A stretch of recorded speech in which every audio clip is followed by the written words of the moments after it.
Right. Ladies and gentlemen, it is great to see you all. It is very, very special to see you all, to be here together. All right. We got folks joining as we speak.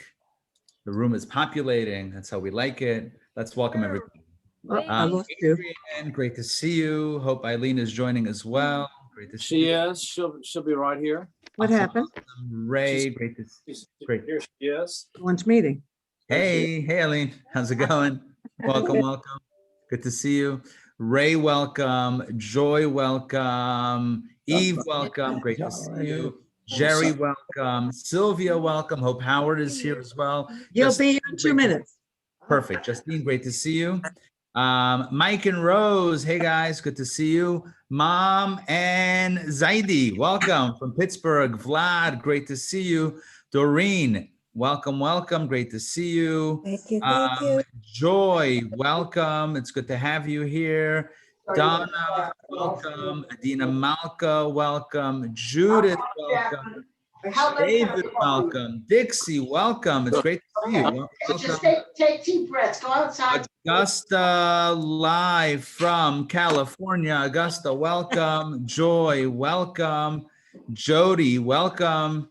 We have a lot of joys, which is good. It's good to have lots of joy. I'm just gonna say that.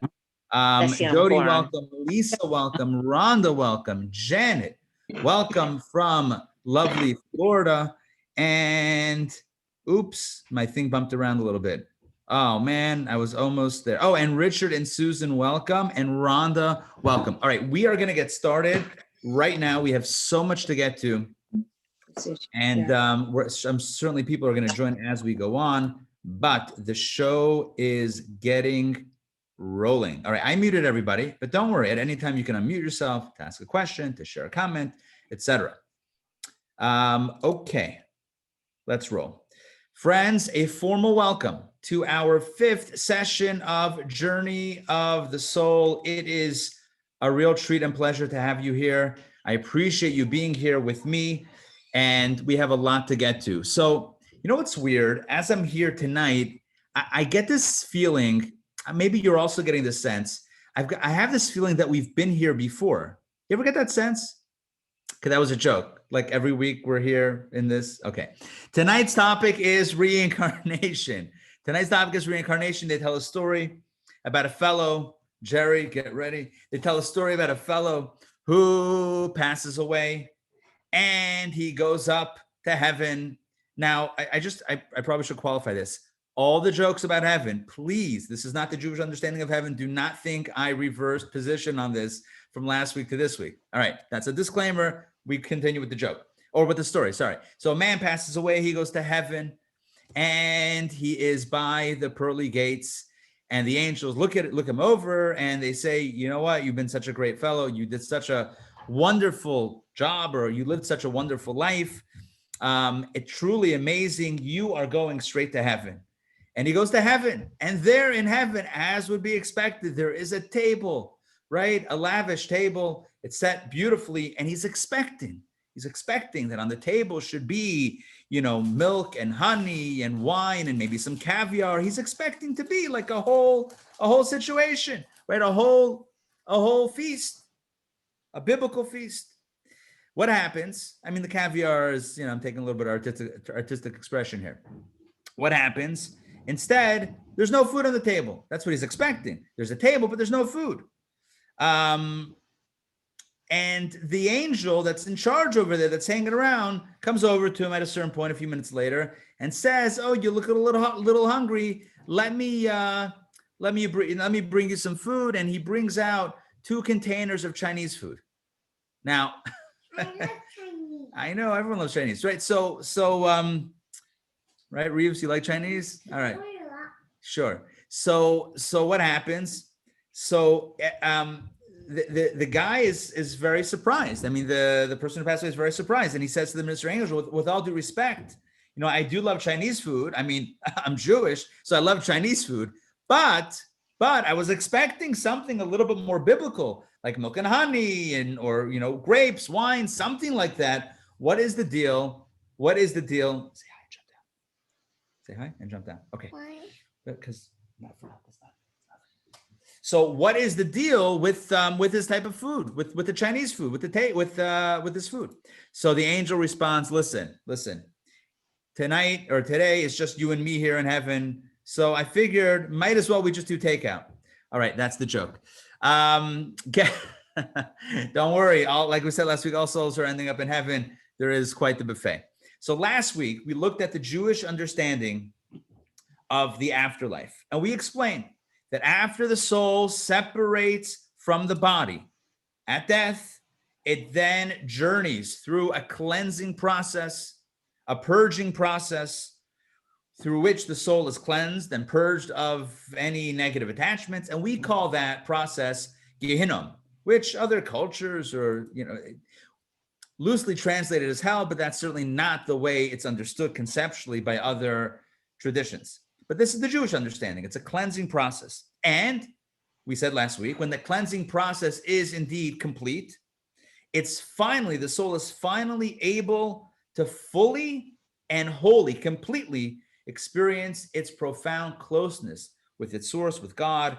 And we call that state of closeness. It's not a destination. It's not a location. The state of that relationship, we call that paradise or Gan Eden or heaven. We call that paradise, Gan Eden. That's the sense of closeness. So Gehinnom is the sense of the shame or the disappointment or whatever it is that then brings any negativity to the surface and then allows it to be washed away, as we said last week. And then it's able to fully experience its relationship with its source. That's heaven. So that's what we said last week. And you and I could very well think that that is indeed the end of the journey of the soul. The course is called Journey of the Soul. We might think that's it. We spoke about how the soul comes into the body. We spoke about life a little bit, that life's here on earth, the moment of death, the transition, the cleansing process, and its destination in paradise. And that might be it. Perhaps we might think that is the end of the journey. The question, though, is that really the end of the journey of the soul? Does the soul ever experience life on earth again? In other words, what I'm asking is, does Judaism believe in, does Judaism believe in reincarnation? Is that a Jewish thing? It's not simply a philosophical discussion. Like, do we believe theoretically about reincarnation? It's not philosophical. It's very real and it's very practical. And let me explain why I'm saying that. You see, knowing where our soul may come from and knowing perhaps why the soul has come back could share potentially profound insights into how we are meant to live our lives. Friends, it's not a theoretical question. Is there something called reincarnation? The question is practical. Are we perhaps reincarnated? If we are, where did we come from and why did we come back? And that holds profound lessons, for how we live our life right now. And that's exactly what we're going to be exploring in tonight's session. I want to drop a bunch of questions that we are going to address tonight in tonight's class, just to give you kind of the scope and the range of the questions we're going to address in this lesson. We're going to address more than these questions, but here's a sample of the issues that we're going to address. Number one, is this our first time on earth? Number two, why would a soul, one second, Ray, I'm going to mute you 1 second because just hold on for 1 second. Why would a soul be reincarnated in the first place? Well, what's wrong with staying in heaven? Number three, if reincarnation is real, if that is a thing, then are we able to remember past lives? And if not, why not? Number four, if we are reincarnated, then what happens to our soul being in paradise? Does that not happen? Is that put off? Is that put on hold until some other lifetimes are lived? What happens with the soul experiencing that paradise and connection? Next question, number five, can a human soul be reincarnated in a non-human body form?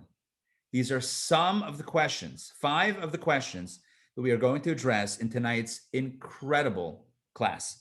I'm very excited that you're here with me. As always, these topics will not be discussed from a theoretical perspective or from a philosophical perspective. It's being discussed completely from Jewish sources. If you're wondering, where does it say it? Every text has a source. That's the source. It's well-sourced in Jewish thought as well as Kabbalistic mystical thought. It's all there in the sources. Follow along as we go through. We're going to do a lot of text, a lot of conversation. I'm very excited to study this with you. So let's begin. But before we jump into the next step, Ray, let me ask you to unmute. Please jump in. Well, I think it's in one of your questions, but I was going to say that we could be completing the rotation for someone else. We could be completing a rotation, another one. Yes. Good. Yes. So is that a thing? Is that not a thing? Why is it a thing? How could it be a thing? We're going to address all sorts of issues related to that notion of kind of, completing the cycle for another soul or another person. All right, good. Yes. All right. So let's kind of, after the overall intro, let's start jumping into the topic. And I want to ask a question, and I would like you to, everyone, or if you want to add something, unmute or get ready to unmute. It's an open question. And I really want to hear what you have to say about this. And I believe that there are going to be very different perspectives on this question. Here it is. It's a personal question. Do you personally like the idea of reincarnation, or does it disturb you? I'm going to ask it again. Do you like the notion of reincarnation, whether your soul coming back again or your soul being the soul that's come back again? Do you like that? Do you like the concept of reincarnation, or is it disturbing? Does it bother you? Jump in. Who's got something to share? I don't like it, but it doesn't disturb me. You don't just like hope it? Not Good. particularly. Tell me why you don't like it. Let's go. Let's I would just like whatever is now should be done. So it's like one and done. Like, no, don't drag this out over. What is this, right? Like, what's the schlepping, right? Well, hopefully, whatever my mission is, I'll get it done while I'm here, and I would prefer not to come back. I hear you. Okay. All right. So it doesn't disturb you, it doesn't bother you, but you're not head of the fan club of reincarnation. Not pro. Okay. Good. I like it. I like the idea. Richard, you like it? Yeah.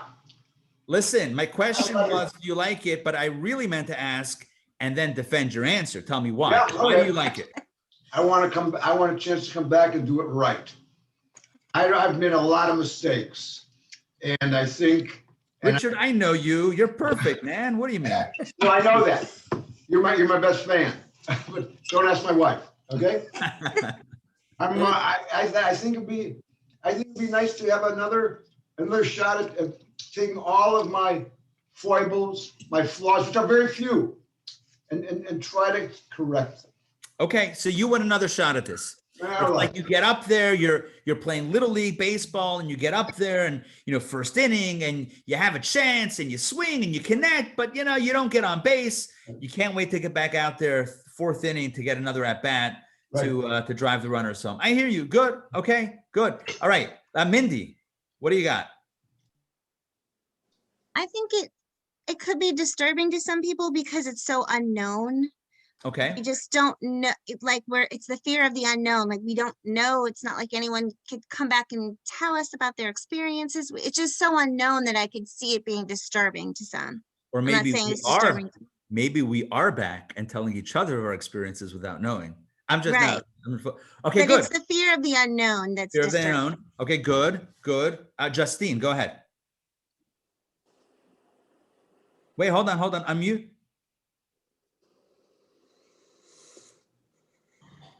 Ooh, yeah, I hear you now. Yeah. Okay, you're talking about me. So, okay. Oh, no, not Sylvia. No, Justine. But I can't hear you. Try again. Unmute. You're muted now. Try again. No. You have to write on cue cards and hold them up. That's the, or you can write in the chat. You can write quickly in the chat and I'll read it. I'll make sure to read it. Sylvia, you jumped in. Go ahead. Yes. I kind of like the idea of paradise and staying there, Okay. because this way everybody that I've known from this world will be there. I love that. Good. And I think your implication is that if everyone's like getting called from the bullpen, like, hey, you're back in, it's like, what's going on? We were Party just time. hanging out. Party time. We're all together again. Okay, good. Let me take a quick look. If the antidote to the fear, so Justina is saying, if the antidote to the fear of dying unknown is living, then reincarnation is a good thing. In other words, if the whole issue is not the whole issue, but if a big issue that we're dealing with is fear of death and not being, then coming back again would be a good thing, right?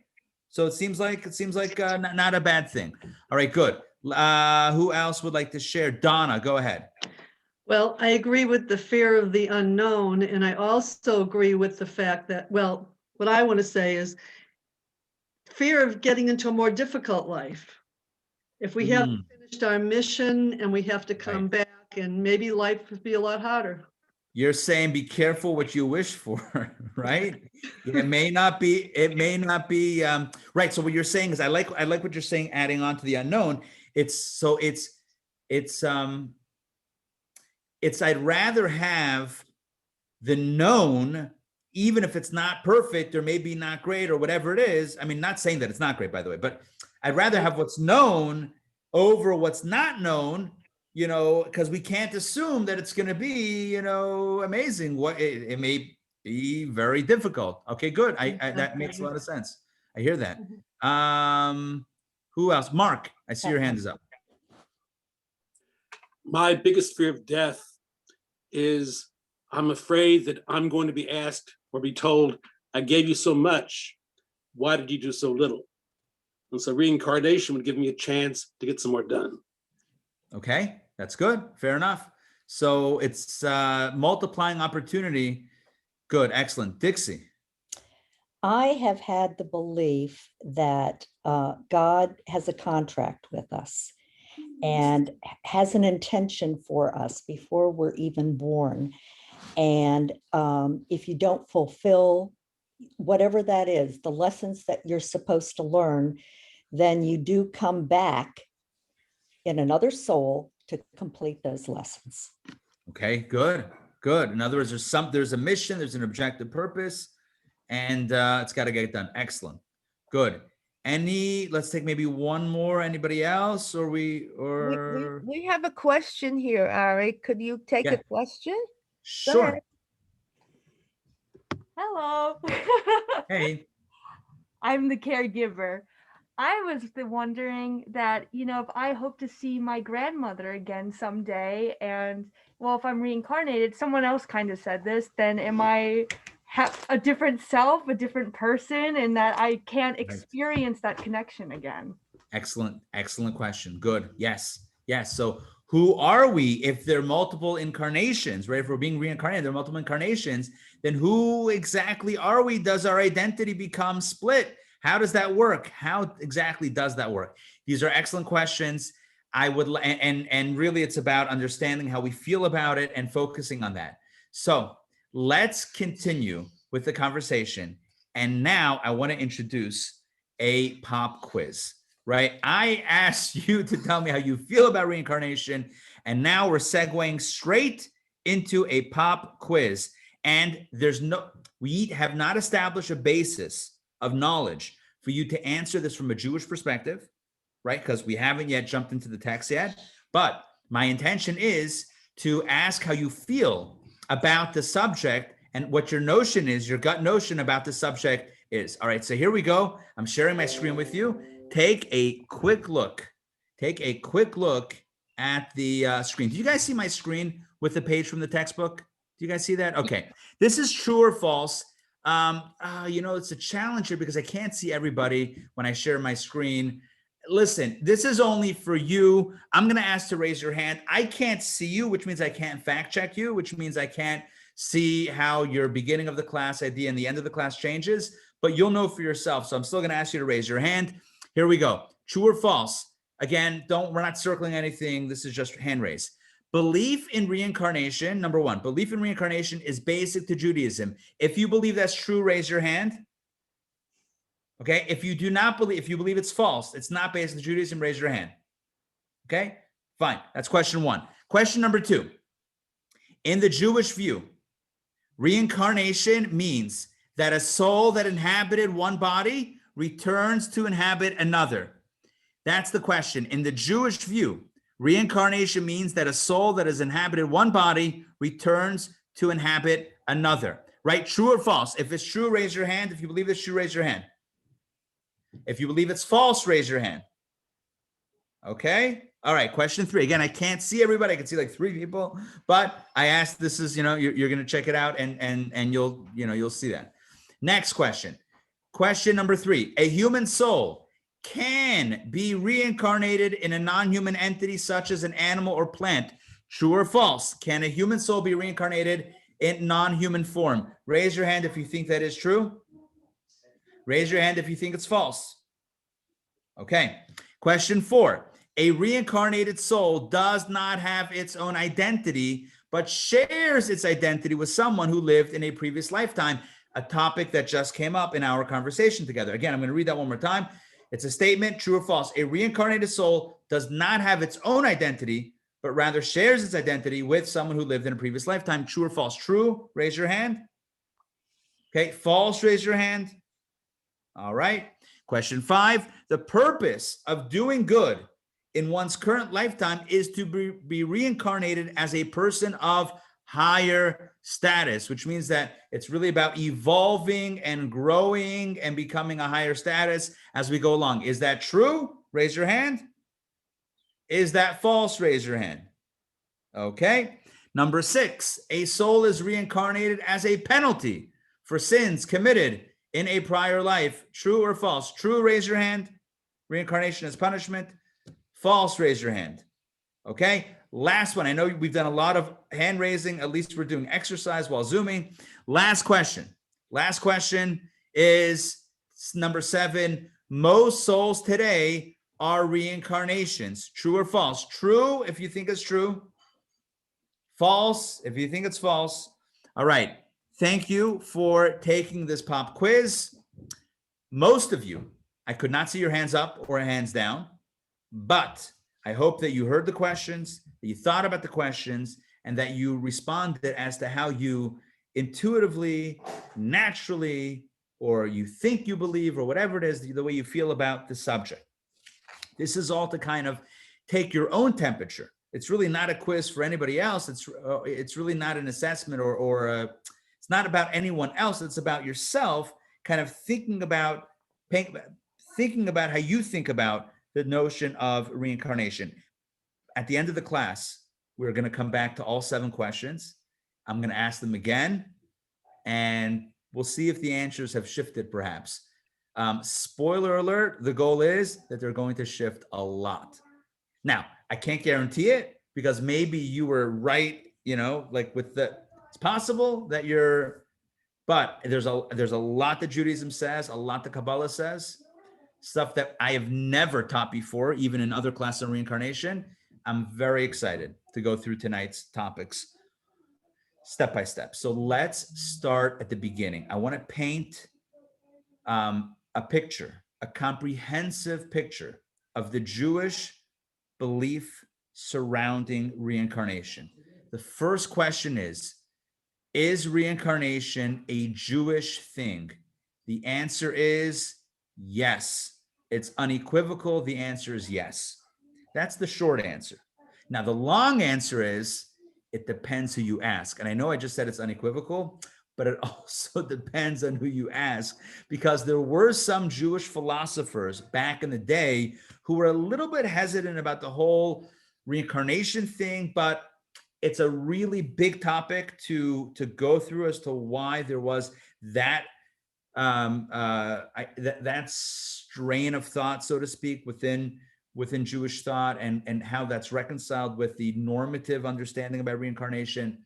We don't have time to go into tonight. That's a pilpul. That's a whole elaborate conversation, back and forth about different opinions and reconciliations. And I'll mention one in a few moments. But the simple answer, does Judaism believe in reincarnation? The simple answer, the most straightforward answer is yes. In fact, we find mainstream acceptance or belief in reincarnation in our Siddur, in the prayer books, in the prayer liturgy that is recited each and every day, or actually specifically each and every night. I'm going to share my screen with you. Let's jump into the texts. Let's read text number 1. I love this text. It's powerful. Donna Herbert, please read text 1, page 176. Please unmute and jump right in. This is said, just to note, this is a prayer in the Siddurim, in the prayer books. It's said right before the Shema, the bedtime Shema prayer. All right, take it away. Master of the universe, I hereby forgive anyone who has angered or vexed me or sinned against me, either physically or financially, against my honor or anything else that is mine, whether accidentally or intentionally, inadvertently or deliberately, by speech or by deed, in this incarnation or in any other. Well, that just dropped a bomb there at the end. But first, let me explain the prayer. The prayer itself is breathtaking. Every night before we go to sleep, we let go. Isn't this psychologically incredible and emotionally incredible? Embedded in the Jewish way to live, every night before we go to sleep, we let go of angers and resentments, even if it's the other one drove you crazy, is driving you meshugah, is bothering you unprovoked. It's not healthy to hold on to it. So at night, Ribono Shel Olam, Master of the Universe, Hareini Mochel Chomi Shehiches Vehichnit, I let go. I let go. It's not healthy for me to return my soul partially to my Creator. When we go to sleep, we return a percentage of our soul to God. It's 1/60th of death, according to the Talmud. It's not healthy for me to return my soul in part and still be holding on to all these things with clenched fists. So we let go. But look at that last line. I forgive anybody who's harmed me this way, that way, the other way, and whether in this lifetime or in any other, whether in this incarnation or in a previous incarnation. That's huge. You know what that says? That says that Judaism takes for granted the notion of reincarnation. Yes, there is reincarnation. We're even forgiving those that harmed us in a previous lifetime. Are you with me on that? Every night we forgive those that may have perhaps harmed, angered, or vexed. I love that word, vexed us in a previous lifetime. So yes, does Judaism believe in reincarnation? Is it a Jewish thing? Yeah, absolutely. It's right there in the prayer book. Fine. Yes, Adina Malko, go ahead. Yeah. And then it follows, let no man be punished on my account. So there you have some idea about punishment. Yes. Yeah. The continuation of the prayer is that we ask God that God not hold anything against anyone that's harmed us. In other words, we're letting go, and we want Hashem, we want God to also let go, and may no other person have any troubles on my account because of what they did to me. This is really, talk about like unilateral forgiveness. This is big. It's really big. And it's not like once a year Yom Kippur. This is every night. I say this all the time. Judaism is so ahead of its time. Like just wellness wise, it's unbelievable what you'll find in Torah and the prayers. It's incredible. Back to our story about reincarnation, though. So we know now that reincarnation is a Jewish thing, but what exactly is this thing called reincarnation? Why would a soul be reincarnated? So here's what we're going to do. Here's what we are going to do. Does it refer to my incarnations or those of others? Mark is asking, when we say that we're forgiving anyone who vexed me in a previous incarnation, is it my incarnation or their incarnation? I would say both, because if they harmed me in a previous incarnation, it had to be them and it had to be me. If it was just them, it's not me. If it was just me, it's not them. So it would have to be the both of us, right? So that would be the understanding of it. Back to our story. Why reincarnation? So yes, reincarnation, but why and what and how and where? And yeah, a lot of questions. What are the deets? Give me the details. We're going to primarily, as our source tonight, primarily explore Kabbalah mystical, Jewish spiritual mystical wisdom, as espoused, as taught by the 16th century mystic, the Kabbalist, Rabbi Yitzchak Isaac Luria, known also as the Arizal. He is one of the greatest Kabbalists that ever lived. His teachings of Kabbalah are called, based on his name, Lurianic Kabbalah, Lurianic Kabbalah. And he writes he taught extensively on Kabbalah. A quick note, the Arizal, Rabbi Isaac Luria, who lived in 1600s in Safed, Israel, and in other places, but he did not write down his teachings. His students, and primarily one student, Rabbi Chaim Vital, wrote down his teachings. So as you'll see in the text, the author is Rabbi Chaim Vital, but it's not Rabbi Vital's teachings, it's his teacher's teachings. It's coming from the Arizal. So it's all Lurianic Kabbalah, but you'll see a different name. That explains why. I hope that makes sense what I just said. That's just clarification. Back to our story. The primary source, because it's so comprehensive, is Rabbi Yitzchak Luria, the Arizal. But these ideas are in other areas of Kabbalah and Jewish thought, but these are really great texts to study because it's written in beautiful language that is hopefully very clear to understand. The Arizal takes a very revolutionary approach to reincarnation. In other words, he explains that Judaism, essentially, has a radical approach to reincarnation that differs completely from every other philosophy, belief, understanding of reincarnation that exists in the world. Other religions, philosophies also talk about reincarnation. Jewish reincarnation, according to Kabbalah and Judaism, is completely different. In fact, right, here is my big idea for the moment. In fact, one might say that the Jewish philosophers who were not so keen on the notion of reincarnation, as I mentioned parenthetically before, perhaps we might say they were rejecting the idea of reincarnation as taught by other religions, philosophies, and cultures. Are you with me what I'm saying? When these philosophers said, no, we Jews don't believe in reincarnation, were they rejecting the Jewish notion of reincarnation or the other notions of reincarnation that were out there without articulating the Jewish notion? It's possible it's the latter, and there's proofs for that, but again, we don't have time to get into that. That's still that sidebar discussion, which to me is fascinating, but it's going to take us too far off of today's class. So the Arizal teaches a radical approach to reincarnation. But first, before we understand it, we need to lay some foundation. We got to lay some foundation. The first point of foundation is the notion of soul connections. This is huge. The idea that souls are connected. I'm going to use the word generationally, although it's not exactly like parents, children, but souls are connected in very unique ways. So let me just say that, and let's jump into the text. All right, I'm sharing my screen with you. If you have a book, open up the book. If you'd like to look at the screen, either way is good. Either way is cool. Take a look at text number 2. This is going to be heavy. All right, it's going to be amazing. Adina Malka, I see you ready to go. If you don't mind, unmute. Let's jump in. I'm going to qualify the text, but let's first jump into it. We got to read this.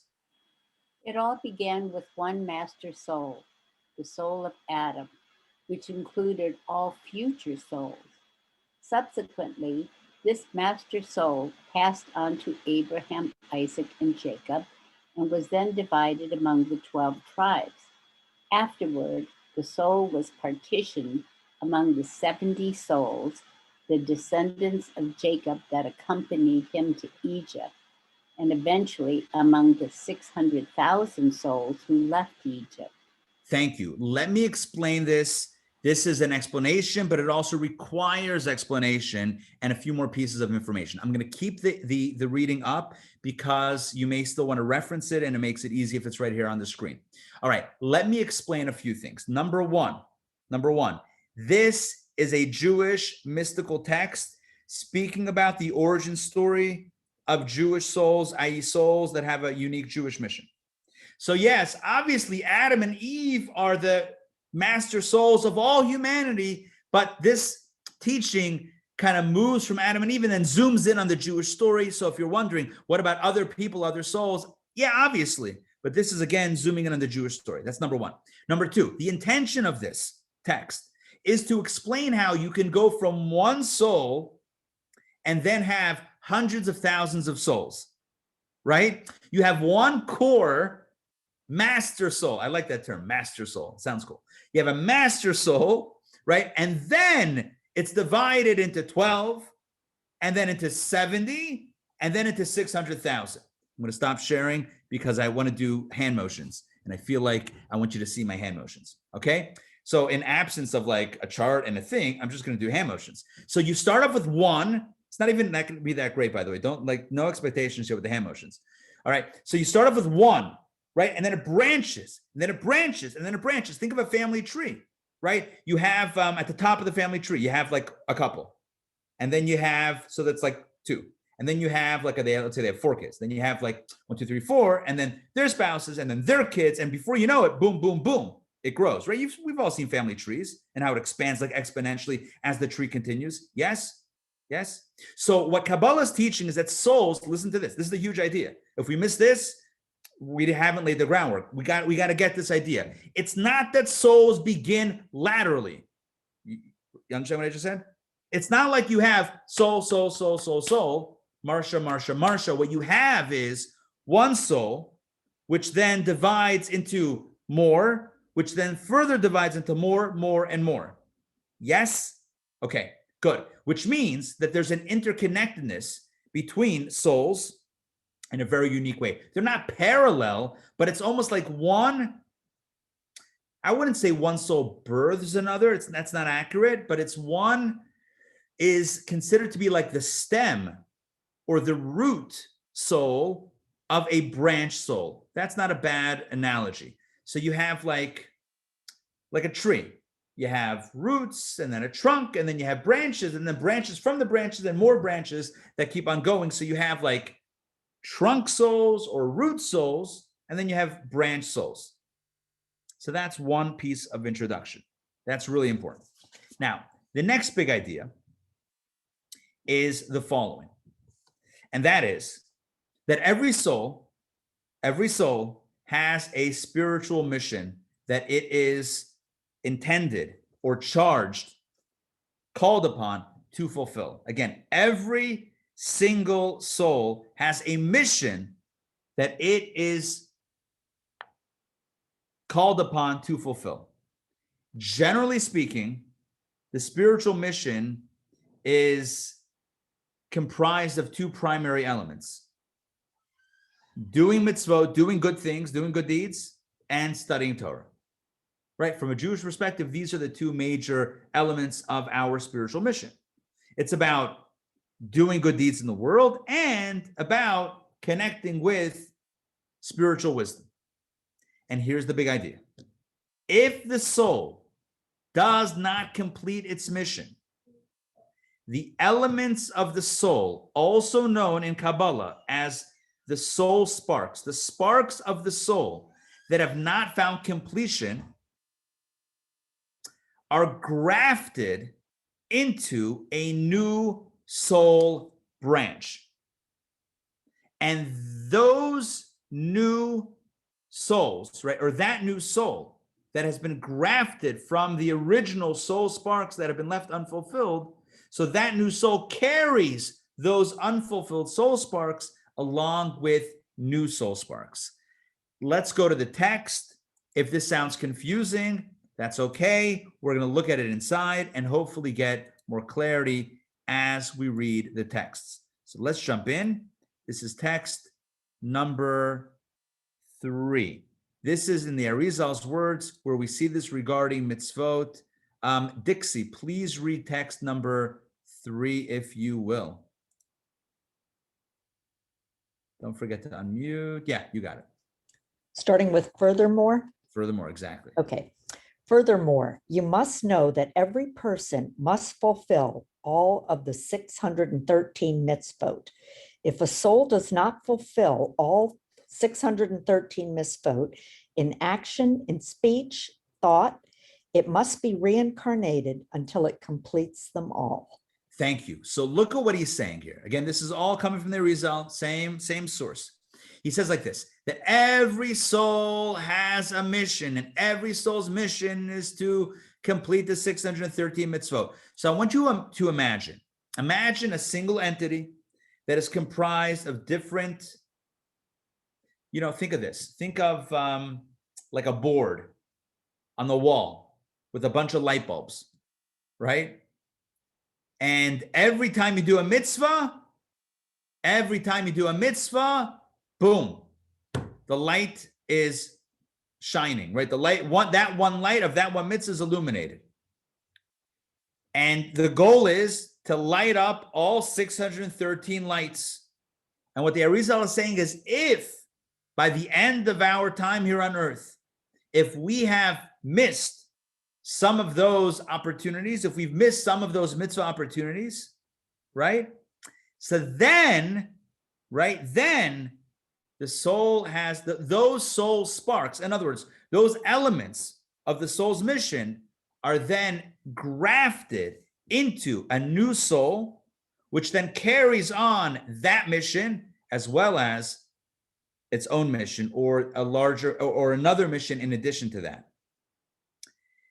So this is true for all of the souls. Every soul has an opportunity to complete its mission as well as the larger mission of perfecting the world, making the world a better place by doing all the good deeds. If a soul has not yet fulfilled its potential and been fully lit up, so to speak, right? Achieving its potential, if it's left anything behind, then that's where reincarnation comes in.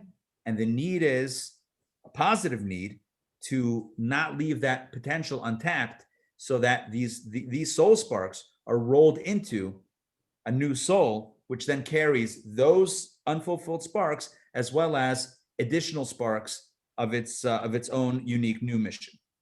The same is true with Torah study, as we find in the next text. I'm going to pause for questions. I think some folks have questions. I'm going to pause in a moment, but I just want to get through this, because if we don't get a clear picture, it's going to be way too scattered. Text number 4, let's continue inside. Joy, Dr. Maxey, please jump in. Text number 4. You should also realize that each individual must study all 4 of the Torah's layers, which are referred to by their acronym Pardes, or orchard. These are Peshat, Remez, Darush, and Sod: literal, allusion, exegetic, and mystical. It is necessary for a soul to be reincarnated repeatedly until it completes them all. Thank you. So now we have the second half of our mission. The first half was good deeds, right? So we all need to do all the good deeds and light up that potential, so to speak, in my example of a light bulb, to refine or to fulfill all of those soul sparks. And if not, they're rolled into a new soul. And if we haven't finished gaining the wisdom that we're intended to gain by studying the Torah on all 4 of its levels, it's a multi-level, not multi-level marketing, it's a multi-level study experience, right? So if we do, and that's our job, is to gain wisdom on all the dimensions.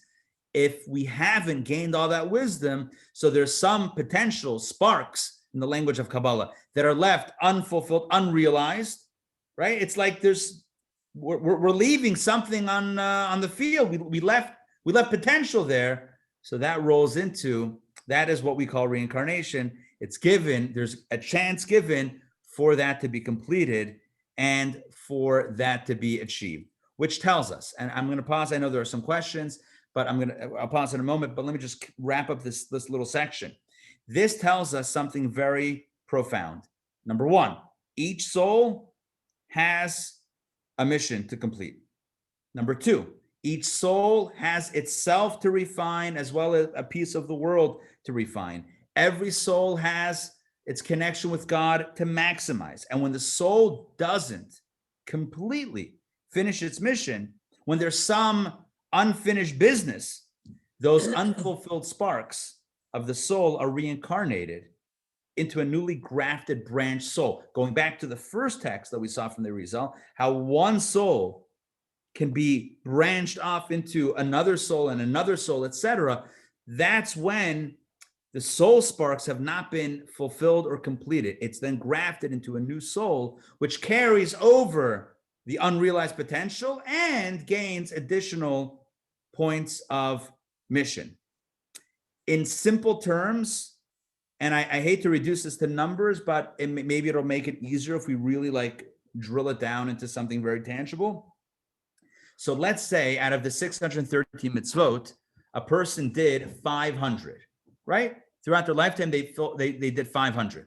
500, nicely done, completed, where we can say, yeah, that's shining. That area, that good deed, that experience, that person had, and it shines. But 113, not exactly. All right. So those 113 sparks would then be grafted into a newly formed soul that branches off, that has also another 500 sparks, totaling once again 613. Are you with me on what I just said? The second soul also has all 613 mitzvot to do. But, and here's the kicker, the most critical for this newly grafted soul, i.e. soul number 2, the most critical mitzvot to do, you guessed it, are those 113. Does that make sense what I just said? In other words, no. Okay, some are saying yes, some are saying no. All right, I'll take it. Listen, if I get 500 out of 613 understanding in tonight's class, that's also okay. At least I'm batting like, I don't know, 750, even more than Ted Williams. All right, I could be off with the ratios, but here we go. Let me just recycle this thought for a second. Let me go back. So again, soul has original soul, right? OG soul. 613 experiences to have. Completed 500. All right, time's up. 113 are now rolled into a new soul that also has 613 mitzvot to do, because everyone has good deeds to do. So it's not like, oh, I'm off the hook. No, the new soul also has a full experience to take care of. But, and here's the important thing. Here's the very important thing. The most critical components of that new soul's mission are the 113 areas that in the previous incarnation, that soul, again, it's not the same soul, but it's inspired by that soul, that inspiration soul did not fulfill. Those are the most important elements of the mission. I'm going to pause because I know there are a lot of questions. I'm going to pause and let's take a few questions.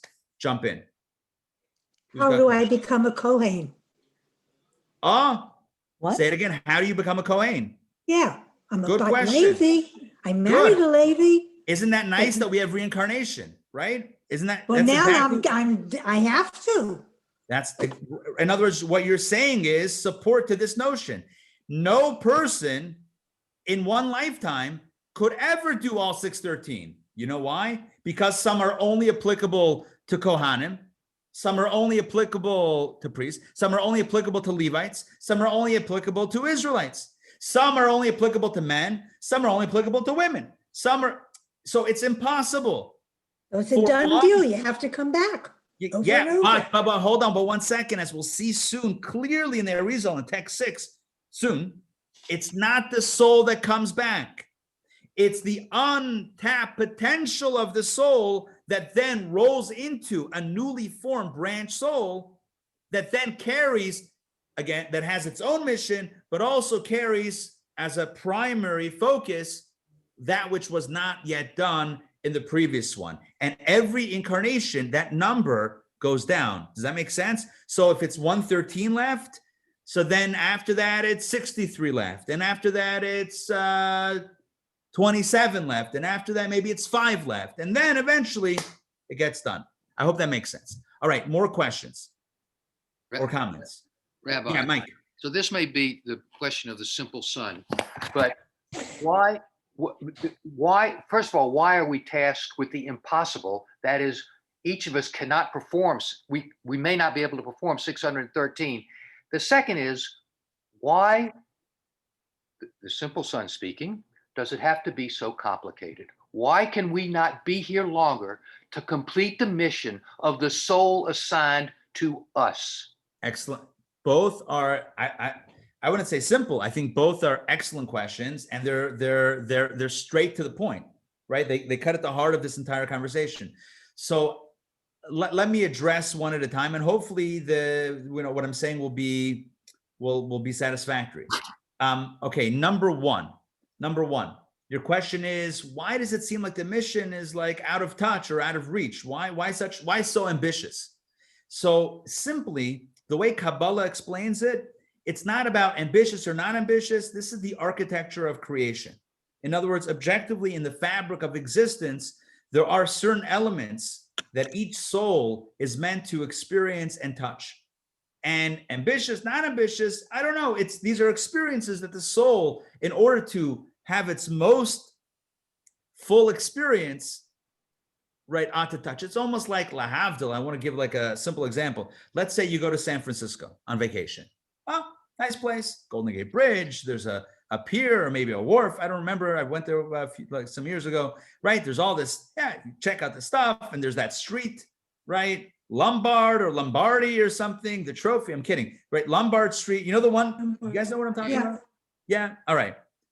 You guys just like watching my hand do this. So here's the point. So you're like, okay, I have a checklist of like the things that you gotta see. You go to San Francisco, you gotta see this. You gotta catch a 49ers game. You gotta catch a Giants game. But sometimes in one trip, in one season, you won't be able to do everything because either it's summer or it's winter, or it's fall, and you won't be able to do it. So is that a negative? Is that, oh, I can't believe you did it? No, there's no judgment. It's you couldn't, right? Because you were there in one context. You were there in one setting. But did you get the full experience? No. So you know what? You might say, I love this experience, but I want to see the whole thing. I'd love to make another trip, another vacation to San Francisco at another time. So I think we have to start looking at this less judgy. It's not like God is saying, oh, you didn't do that. Shame on you. I guess you're gonna have to come back or whatever it is. It's not a judgment. It's not a negative thing. On the contrary, it's like these are ideal experiences to have. And God is gifting the soul, but not the original soul, but God is gifting all of us with the opportunity on some level to have all the experiences, which I think is a beautiful way to look at it. Now, your second question, which is really good also, is, well, then why don't we just have enough time to do it? And this, I think I think the answer for that is, at least my understanding is that there are certain things that we simply won't be able to do no matter how long we have, and certain things that we've demonstrated with which is the way things rolled out with our lives, that practically speaking, it's not going to happen. So at some point, it is what it is. And again, it's not a judgment. It's just, it is what it is. And that's time. And sometimes we might feel that the time has been cut short. And somebody certainly who's taken at a young age, God forbid, certainly we could say that, why didn't they have more chance and more opportunities? That touches on the larger mysteries that I could never give an answer for. That's on the other side. That's knowledge from the other side. And that's only God's knowledge. That's not even Kabbalistic knowledge. That's God's knowledge. So I could never respond to that element of the question. But again, the 2 points are that, number one, these are ideal experiences and spiritual experiences that the soul ought to enjoy, number one. And number two is that simply it's either not possible, or sometimes the soul, just the context is, it's realistically not going to get there. And so that's when reincarnation happens. I'm not saying that's when a person's life is taken, because again, that's playing God, and I can't speak for God. But yeah. All right. So let's jump in. I hope that makes sense. Let's go into. Could I ask? So Yeah, does for sure. that mean that a woman's soul could be reincarnated into a man because she couldn't do? Yeah, absolutely.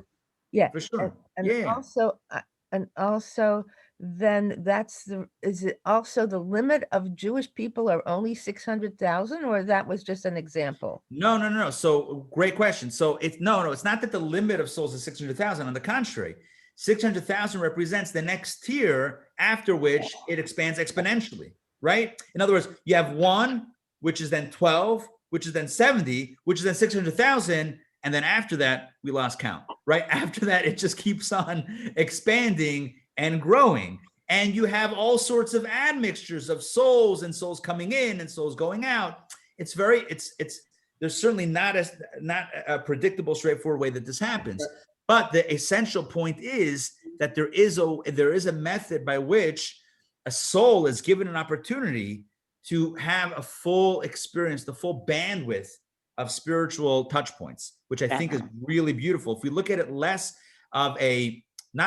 not at all, oh, punishment, go back to detention or go back, maybe we're thinking of it as school, like we got to do third grade again. No, that's not what it is. It's an opportunity to enrich the soul's experience, but it's not the full soul. Again, as we'll see in text 6, it's only the sparks that were left untouched have an opportunity to have those touch points in a newly grafted soul. And therefore we see that God had a plan when he said Peru or Vu or Ta'aretz.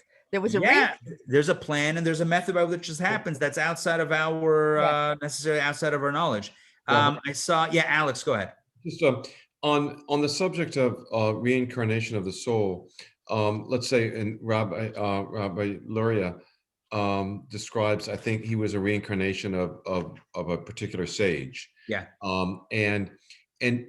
But can you elaborate on what that really means? Because if you're only reincarnation of certain sparks of that sage, then the sage is not really a fully reincarnation. It's just a few sparks of that sage that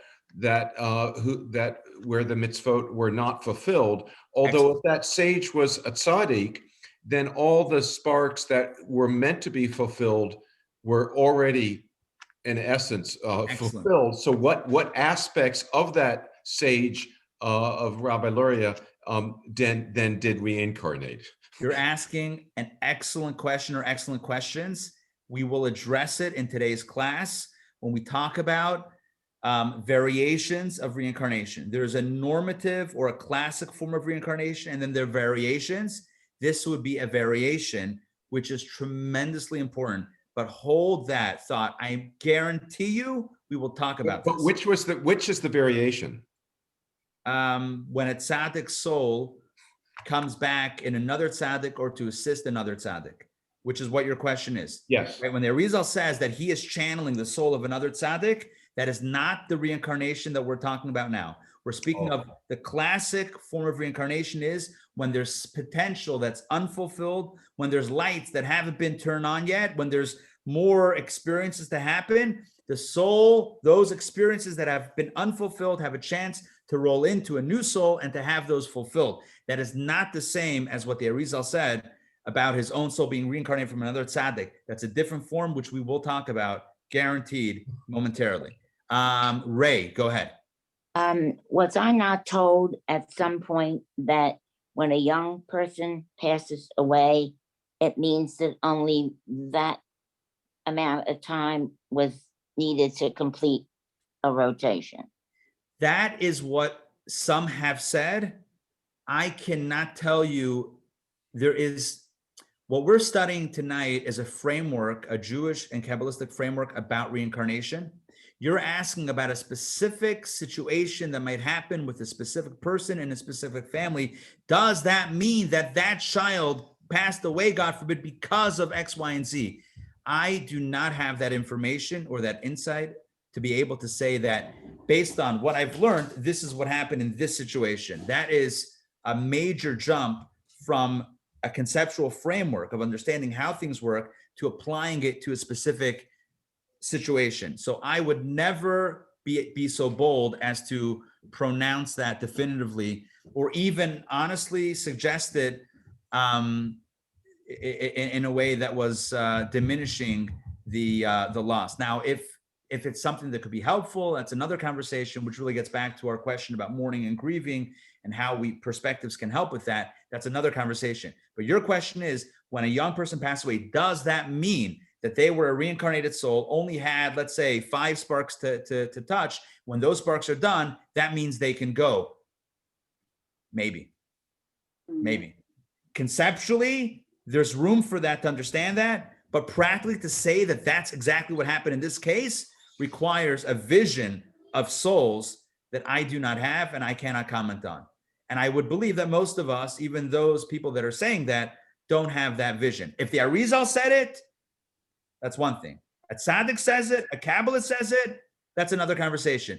But to take these ideas and then to tell someone this is what happened because I studied this, that's already a little bit next level. I hope that makes sense what I'm saying, and I hope I'm not being inconsistent in presenting an idea and then saying we have to be careful in how we proclaim it. But I do believe I believe that is an understandable distinction, and I hope it's coming through on that level.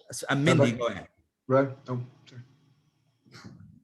So it's all partial souls. They're all partial that are reincarnated. Yeah. Because if you're saying 500 sparks and there's 113 left, then that's partial and partial and partial and partial. So it's not like one whole soul is reincarnated to another whole being. It's all partial. Partial. Correct. But it's important to remember that the part that is rolled into a full soul. That's the important part, right? The 113 sparks in my example that are then rolled in are grafted, branched off into a new soul that is complete with 613 lights ready to be lit, ready to be turned on, right? That's the point, right? It's a brand new soul that carries a weighted mission toward those 113, right? But it has a full scope and a full identity on its own. I hope is one full soul made up of multiple partials or just one partial? I don't know. I don't believe that it talks about multiple parts, multiple soul roots being branched into one branch soul. I'm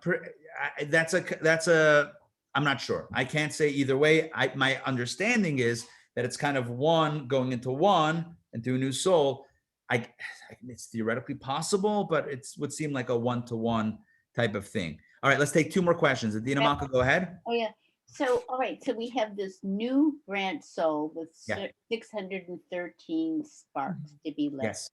But what's rolled onto it is this 113, unfulfilled sparks.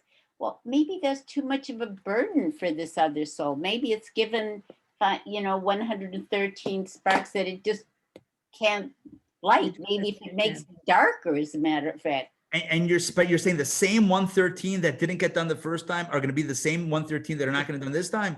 The odds of that it's possible, but I think it's likely that this new soul will hit some of those, but maybe not all of them, but through a process of further reincarnation, right?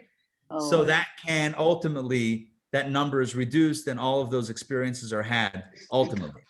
That's the last question. Let's do, Dixie, I know you have a question. Last question, Richard, and then we'll have more opportunities for questions, but we still have a ton to get. I think this is Mindy's question. I think you answered. I just want to clarify. We never roll back into the original soul. We're always split. It's always kind of schizophrenic.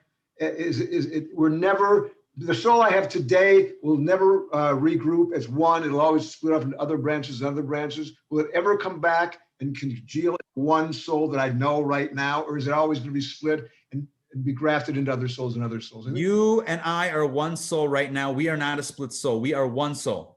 Right. But we've not complete. Let's say, I know you disagree with me, but I've not completed my mission. Okay. So no. Hold on one second. Let me just answer the question, because you're asking. I'm taking the position. Let's say I have a reincarnated soul, which, by the way, I do. We all have reincarnated souls.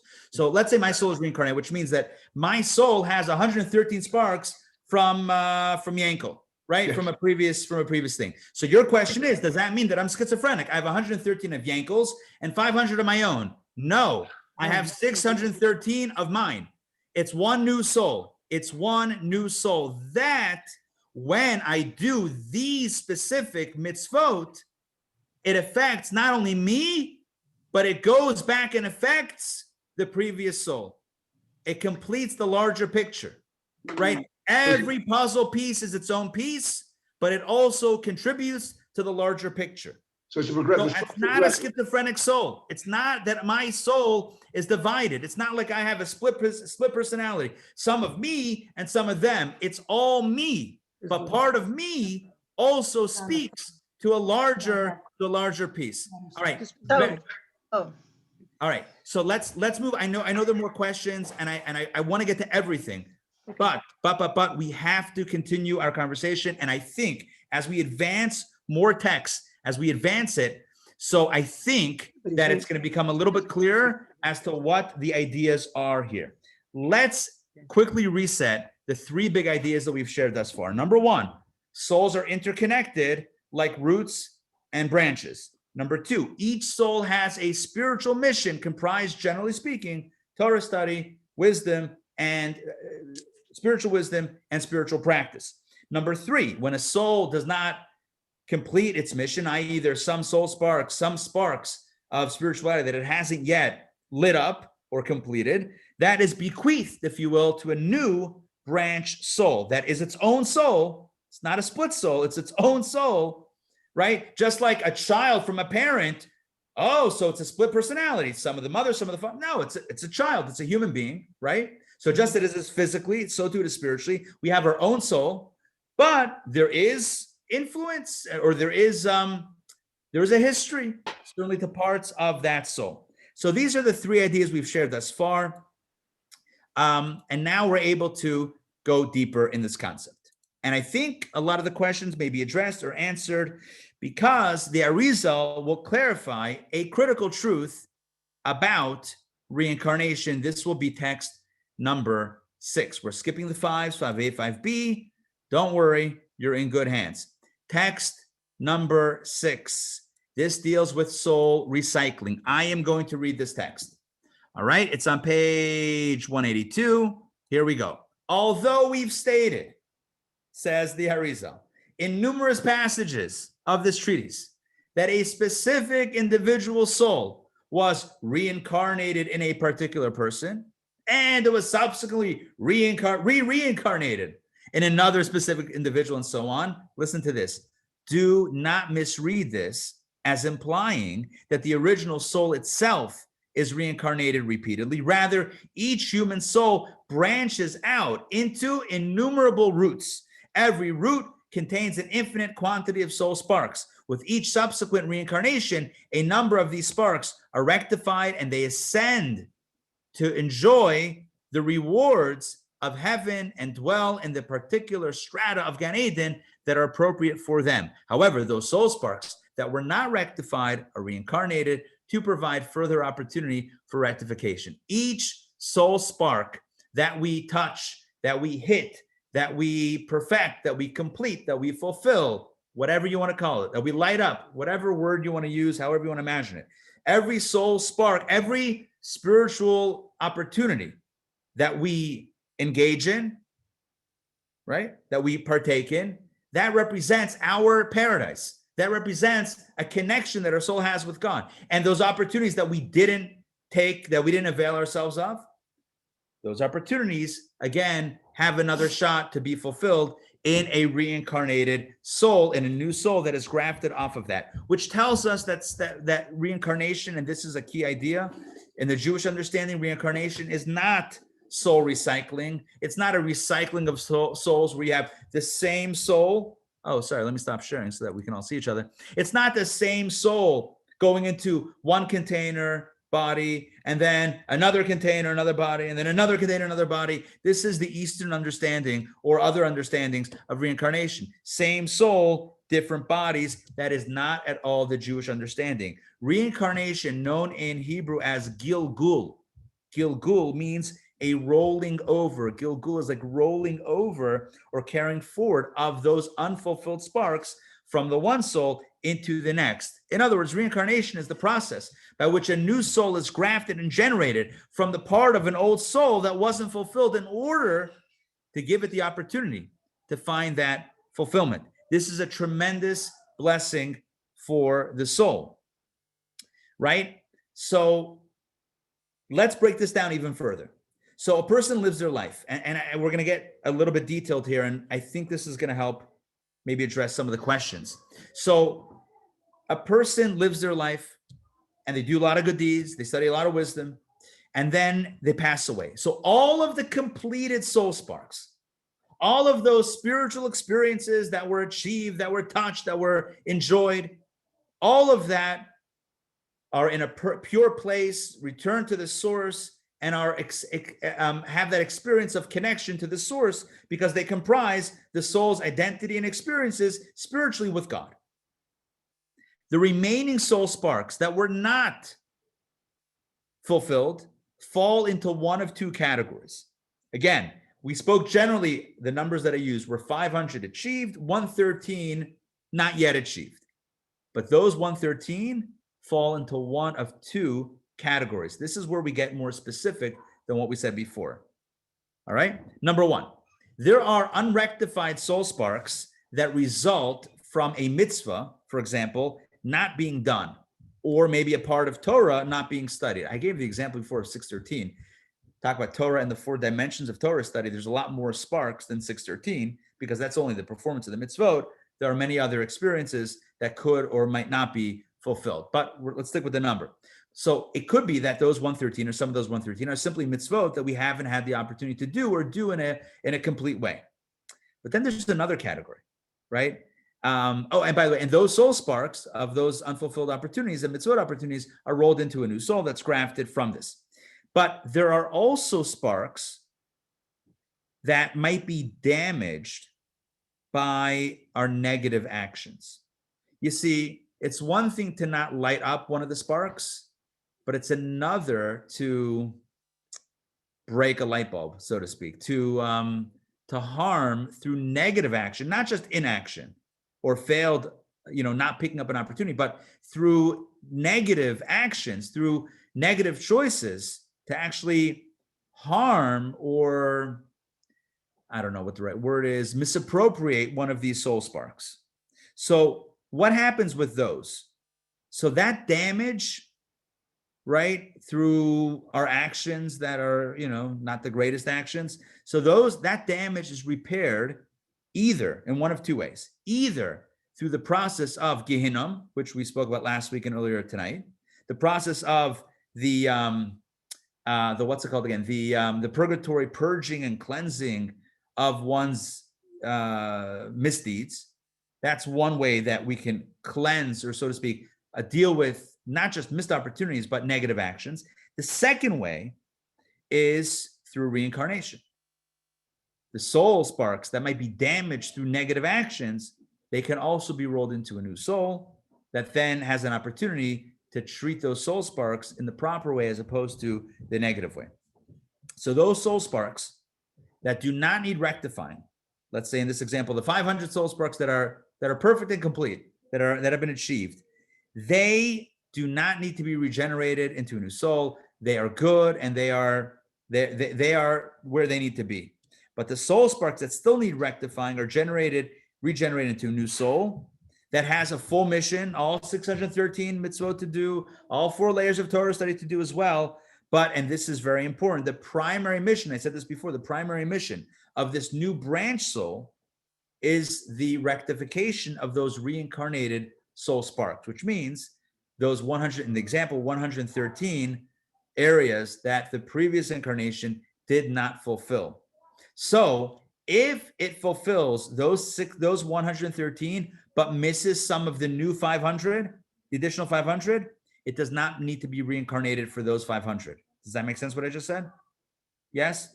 So it should do all the mitzvot, but what would cause it to be further reincarnated? Because remember, it's on a branch, it's on a line. Does that make sense what I'm saying? It's on a certain branch already. It's not all parallel souls. It's a branch. So since at the core of the branch, 500 were already done, so this new branch, right, the core stem, this new branch has new opportunities and some old opportunities, but the new opportunities, if it fails to do them, it doesn't cause it to branch off again. What will cause it to branch off again is only if some of those missing sparks or unfulfilled sparks remain still unfulfilled after this new incarnation. So as long as the new soul rectifies those sparks that are the residual sparks from before, even if some of the others, the new ones, aren't fulfilled, there's no need for further reincarnation. All right, I hope this makes sense. And what we're going to do now is go into some alternative forms of reincarnation, which again, my goal here is twofold. Number one, to teach information that otherwise we might not know. That's primary goal number one. Number two, in the process, I believe that a lot of the questions that have come up until now will be addressed from this new information. So I got you. Mark, I got you. I got you more than you know. We're going to go through some more information. And if I still don't have you, we can talk about some questions. But let's continue to further explore some variations of reincarnation, which will help us understand the larger picture. So reincarnation, as we've said so far, is to rectify unfulfilled sparks via a newly generated branch soul. But that's the general form of reincarnation. There are variations, and we're going to mention two really important variations. Okay, here we go. Number one, partial reincarnation. Okay, let me say that again. Partial reincarnation. See, we've been talking about partial sparks being reincarnated or generated into a brand new soul, but that's a whole soul that's being reincarnated or that's being generated. But this variation is not a whole soul being generated, new soul, rather partial reincarnation. Let me explain. Sometimes, instead of these unfulfilled sparks generating a brand new soul to roll into, they instead, listen to this, they append themselves to an existing adult soul. Are you with me on this? Yes, yes, yes, no? All right, I'm gonna say it one more time. There's two ways that you might not. Either like this sounds unbelievable or I just don't understand what you're saying. But let me say this again, one more time. Sometimes, instead of these unfulfilled sparks triggering and generating a brand new soul that then contains these sparks and others, instead of that new birth of a new soul, these sparks that were unfulfilled will just attach themselves to an existing person. Instead of being part of a new soul that's then born into a baby into this world, these sparks from a person who passes away will then attach themselves to an existing adult soul, appending this very important mission that's yet been unfulfilled, that's yet been fulfilled to this already existing person. We call this in Kabbalah Ibur. Ibur means pregnancy. You know what pregnancy means? In this context, what it means is, what it's alluding to is the fact that one person is hosting another person. So one soul can now host the mission, the unfulfilled mission of another soul that suddenly comes to it and appends itself to it. Yes? Yes? Ish? Yes, ish? I'm not asking you to agree with it or to fully understand. I'm just asking what I'm saying, if the words actually make sense. I'm hoping the words make sense. Let's understand this. This is how the Arizal teaches it. Let's take a look at text 7a. Soul impregnation. Yep, here we go. Text 7a. The concept of Gilgul reincarnation is that a soul requiring further rectification enters the body of a child. This is the typical understanding. Enters the body of a child as it emerges from its mother's womb to serve as the newborn son. Newly generated grafted soul, carrying some previously unrectified soul sparks, but generating a new soul in a newborn child. It has no, listen to this, it has no permission to leave that individual until the person's destined day of death. By contrast, the concept of Ibur, soul impregnation, is that a soul enters, or soul sparks, unfulfilled soul sparks, enters an adult body that is already inhabited by a soul the person's primary soul received at birth. In this case, the individual is merely impregnated, so to speak, with a guest soul in addition to harboring a primary soul. The individual then carries the extra soul, much as a woman carries a child in her womb. And the implication is, it's not until they pass away. I mean, it could be, but it doesn't have to be. So you're probably wondering, well, what will determine whether this is the unfulfilled soul sparks generate a brand new soul, or whether it just appends to an existing soul? Is anybody wondering that question? What determines which way it's going to go? I hope you're wondering, because that means that we're all on the same page here. I hope that's the question, right? We've talked about two forms of reincarnation. In general, reincarnation means, right, unfulfilled soul sparks coming into a new soul that's generated with that mission, the potential to fulfill it. Wonderful. But sometimes instead of generating a new soul, it just appends itself to an existing soul. How, when, what, where. Simple idea. Simple distinction between these two scenarios. Here we go. In the classic case of reincarnation, it's when a person, when the original soul, the original person, missed mitzvah opportunities that they had an opportunity to do. Are you with me? They had the chance, they had multiple chances, and didn't do it. So then it generates into a new soul, and that's how it's done. But sometimes, due to no fault of its own, a person, a soul, doesn't have the opportunity to do a mitzvah. It's not possible. Kohen, Levi, Yisrael, man, woman. Sometimes the soul, the person, it's impossible to do that mitzvah. It just can't. There's no way that it could have happened. In that case, it doesn't need to generate a new soul. All it needs to do, these sparks that are unfulfilled, just attach itself to someone who can do that. And it then leverages that person in their context to fulfill the unfulfilled sparks of that original soul. Does that make sense?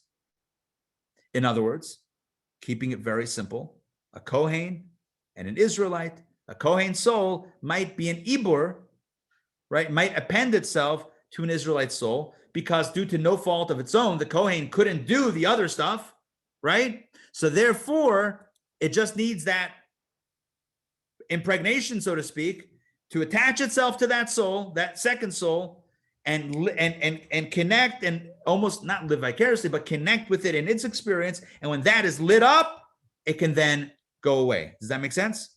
Yes? Yes. All right. I hope it makes sense.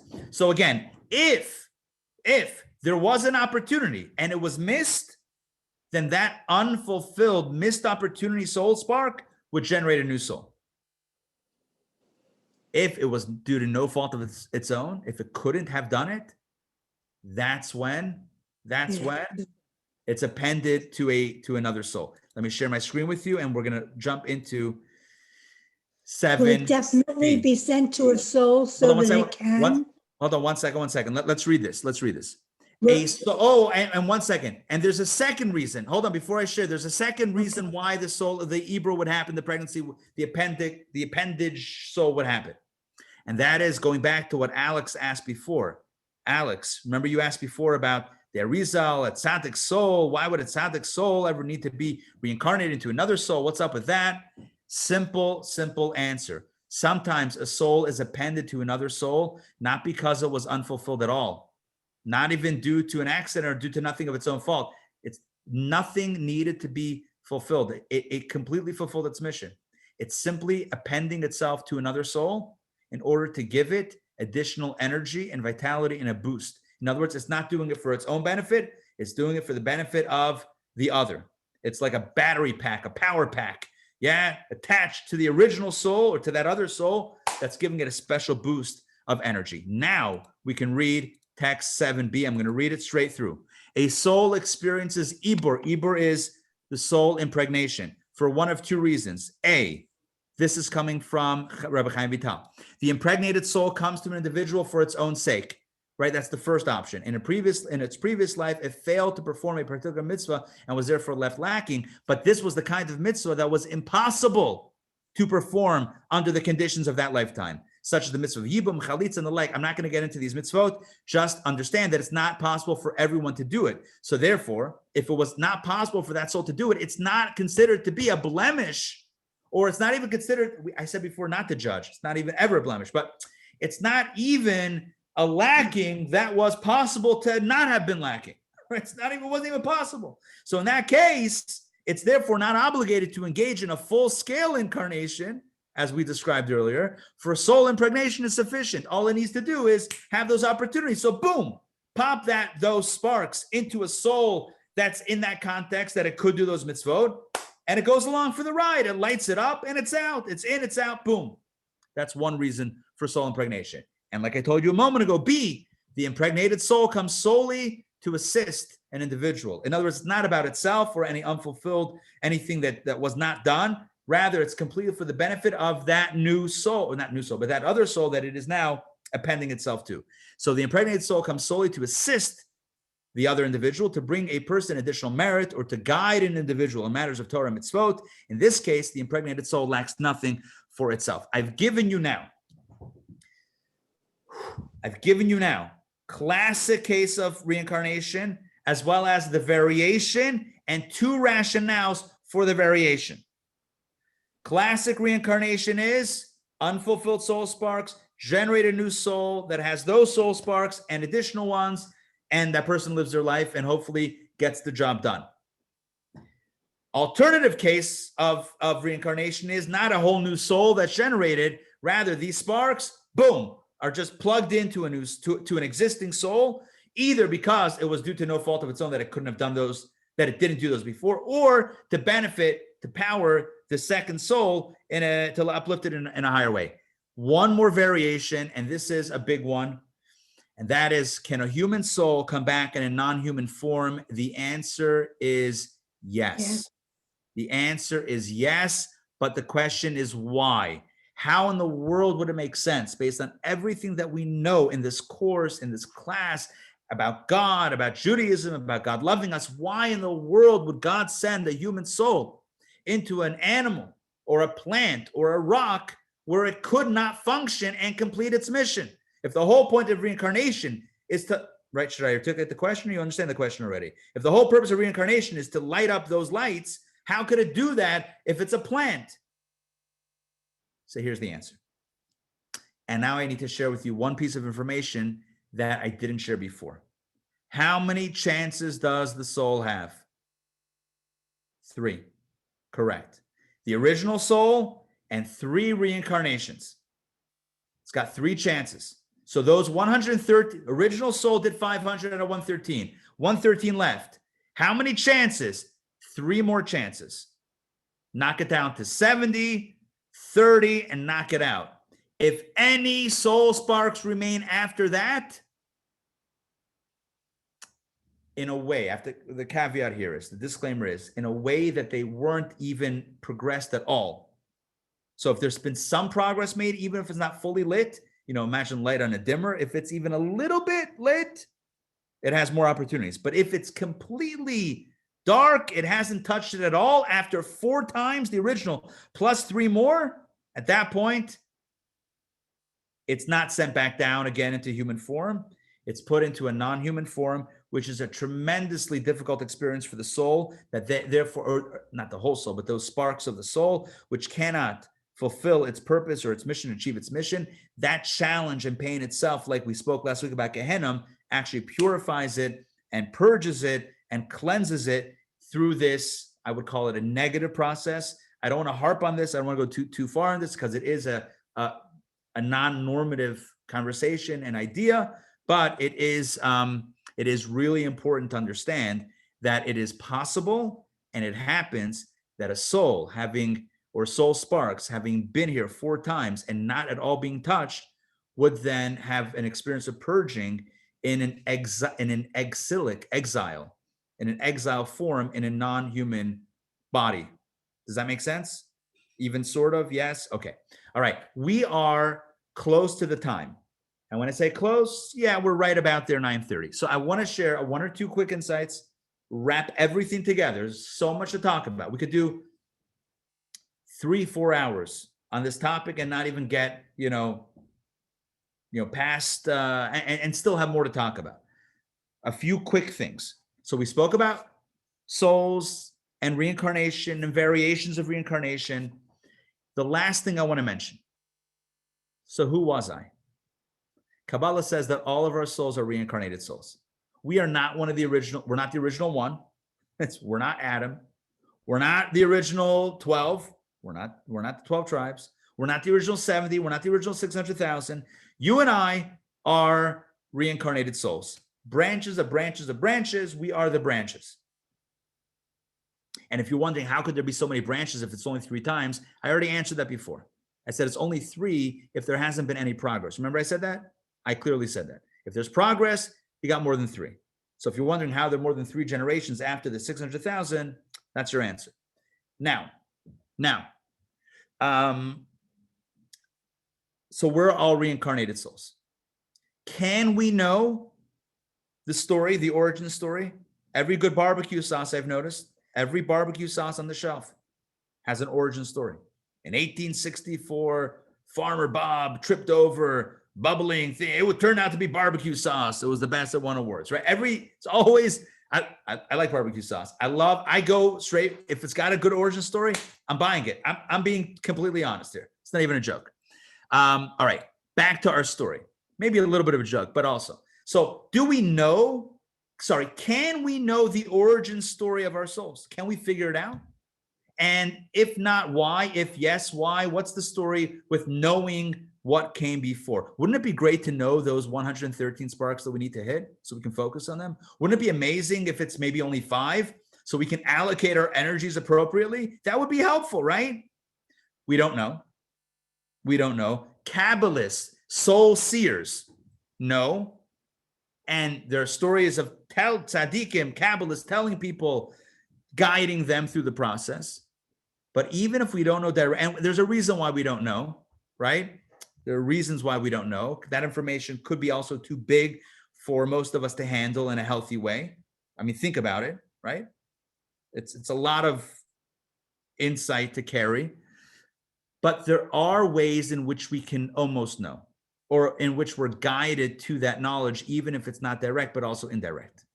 I'm going to share with you another Kabbalistic text from the Ramak, Rabbi Moshe Cordovero. This is super, super powerful. All right, here we go. The Ramak, text 10. It is impossible to deduce or intuit whether one possesses a reincarnated soul or not, unless one is the recipient of a mystical communication in this regard. You may wonder, how then will we know the purpose? Listen to this. How then will we know the purpose, i.e. primary purpose, for which we entered this world, which mitzvah we must scrupulously perform, or which transgression we must especially avoid? Listen to this. The answers are naturally ingrained within us. We experience natural affinity and longing to perform a certain mitzvah when that mitzvah is critical to our present incarnation, or our inclination strives especially hard to entice us to commit a particular sin, for it is the very same sin in which we blundered during our previous life. That Rabbi Moshe Cordovero, the Ramak, says, simple. You want to know your story? Look what's going on right now. What are you drawn toward mitzvah-wise? What are you drawn toward transgression-wise? Right? What mitzvah do you feel passionate about? That's your go-to mitzvah. Jump on that opportunity. That's your spark. Primary sparks. Number 2, what you find most challenging. That's what was left unfulfilled in the previous lifetime. So it's wherever there's a lot of energy, whether toward or against, if there's a strong force, whether for or against, positive or negative, that's a sign that's connected with us and our mission. It's in your text. It's text 11. I'm not going to read it. It's too long, or it's long. We don't have time. I'm going to summarize. Somebody wrote a letter to Lubavitcher Rebbe, who was a tzaddik and a mystic. And he said, I'm struggling with my relationship with my wife and challenges, shalom bayit, peace at home. And the Rebbe basically tells him, that your soul was reincarnated for that very purpose. Don't give up. Work on it. Make it work. This is the reason why your soul, the reason why you find it challenging is because those are the sparks, some of the sparks that were unfulfilled before. So that should be an encouragement to work hard listen, there's no guarantees, but to work as hard as you can to try to have a better path in that area. So again, just an application of that where we find a challenge, it means there's tremendous opportunity. So we've come, I'm going to make a reincarnation joke. See, I don't usually tell you that. Usually I have to guess, but in the interest of time. So we've come now full circle, right? We've come full circle to how we started the class. We're now back around to where we started, right? God leads us to our sparks.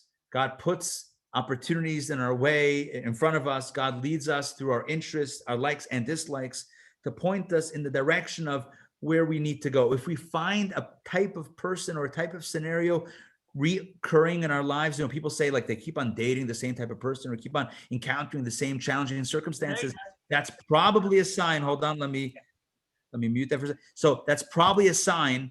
It's probably a sign. Again, I can't say definitively, but I should say that maybe more tentatively, that might be a sign that that's part of our soul's mission right now, right here and now. So we should pay attention to those signs.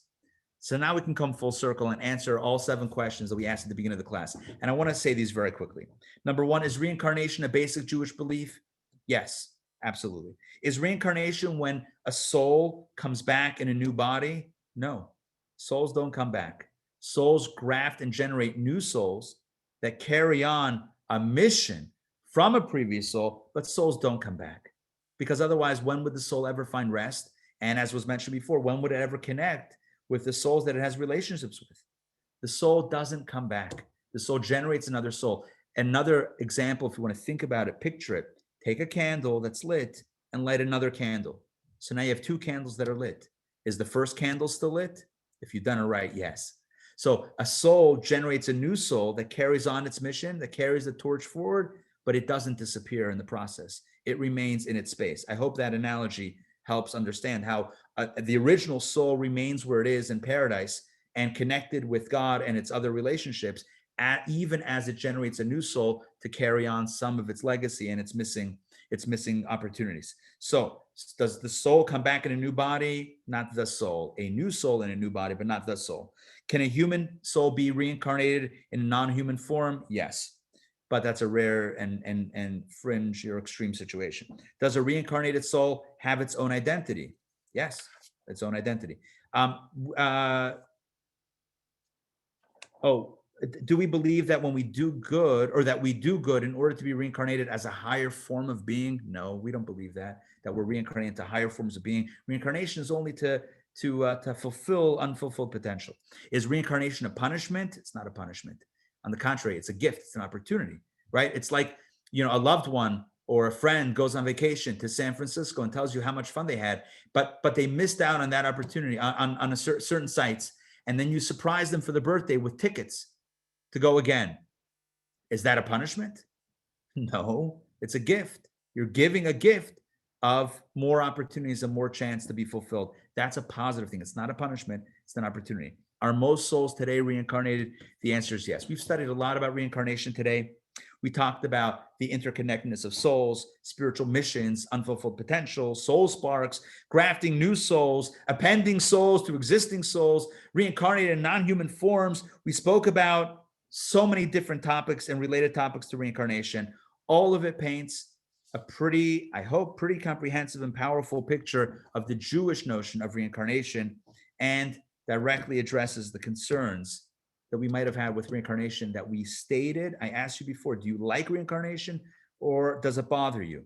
And some of the reasons that were stated were, or some that we might conjure up. I don't know if they were stated or if they're only in my head, but either way, is it nice to carry someone else's baggage around? It's not someone else's baggage, right? We are a new soul with our own identity, but we also there's an urgency of mission that helps not only us, but also all of history and really all of the cosmic reality. Because when we are refined, when we realize our potential, we help others realize their potential, and the world realizes its potential. Along with that, along with helping others realize their potential, we have our own identity, which means that I should tell myself, think I have a unique mission that is tied to my unique soul DNA. I am not meaningless. I am necessary. The world, whether implicitly or explicitly, tells us you don't really matter, right? The world is so big, the world is so vast. You're just one of how many billions of people. You don't really matter. Judaism teaches us that we do matter. And what we matters not only to us, but to others. And not only to us and others, but to the world. And not only us, others in the world, but to all of history and to God. What we do matters, which should not frighten us. It should empower us. Just ask Viktor Frankl, right? About the power of feeling that you have meaning in your life. That is the key to getting up in the morning. to know that you are needed, not just wanted, not just loved, but absolutely needed. You are needed. You're not unnecessary. You and I are necessary. So here's the meditation from tonight's class that we can think about as we are here. We don't have to wait till any reincarnations. Right now, right here and now. I am important. I matter.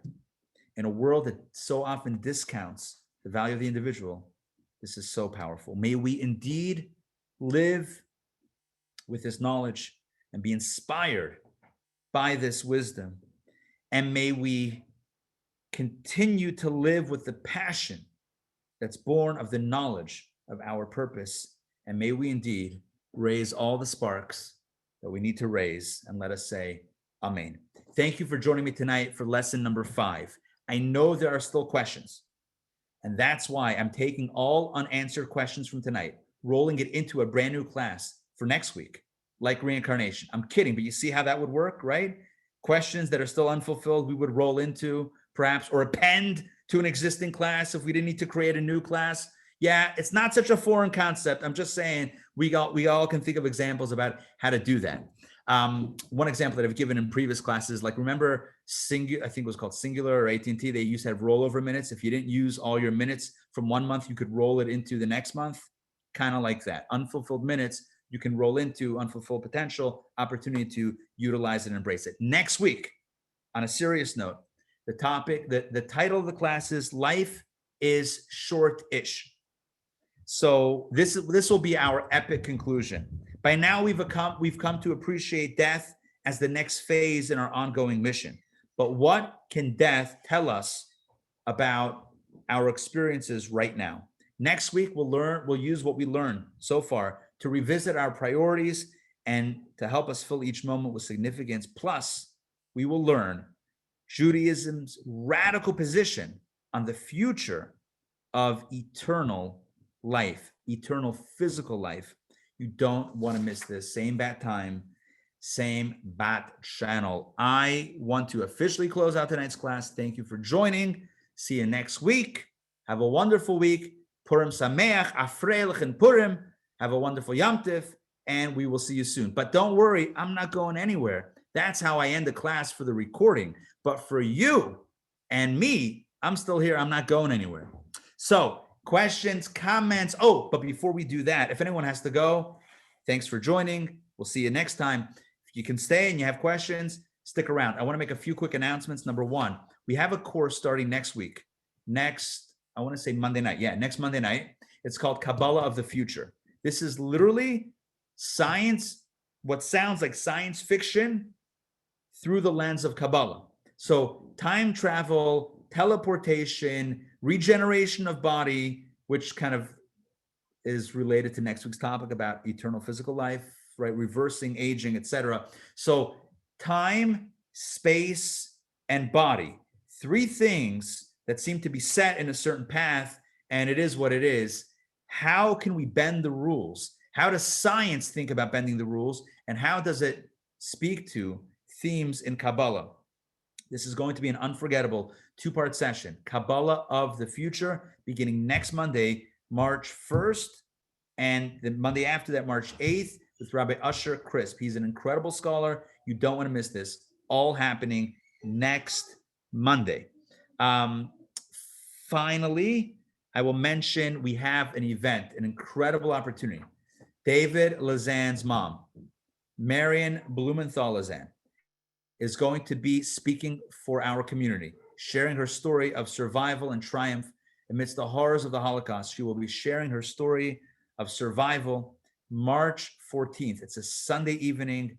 Join us. It's going to be a moment of history and bearing testimony and witness for all of us.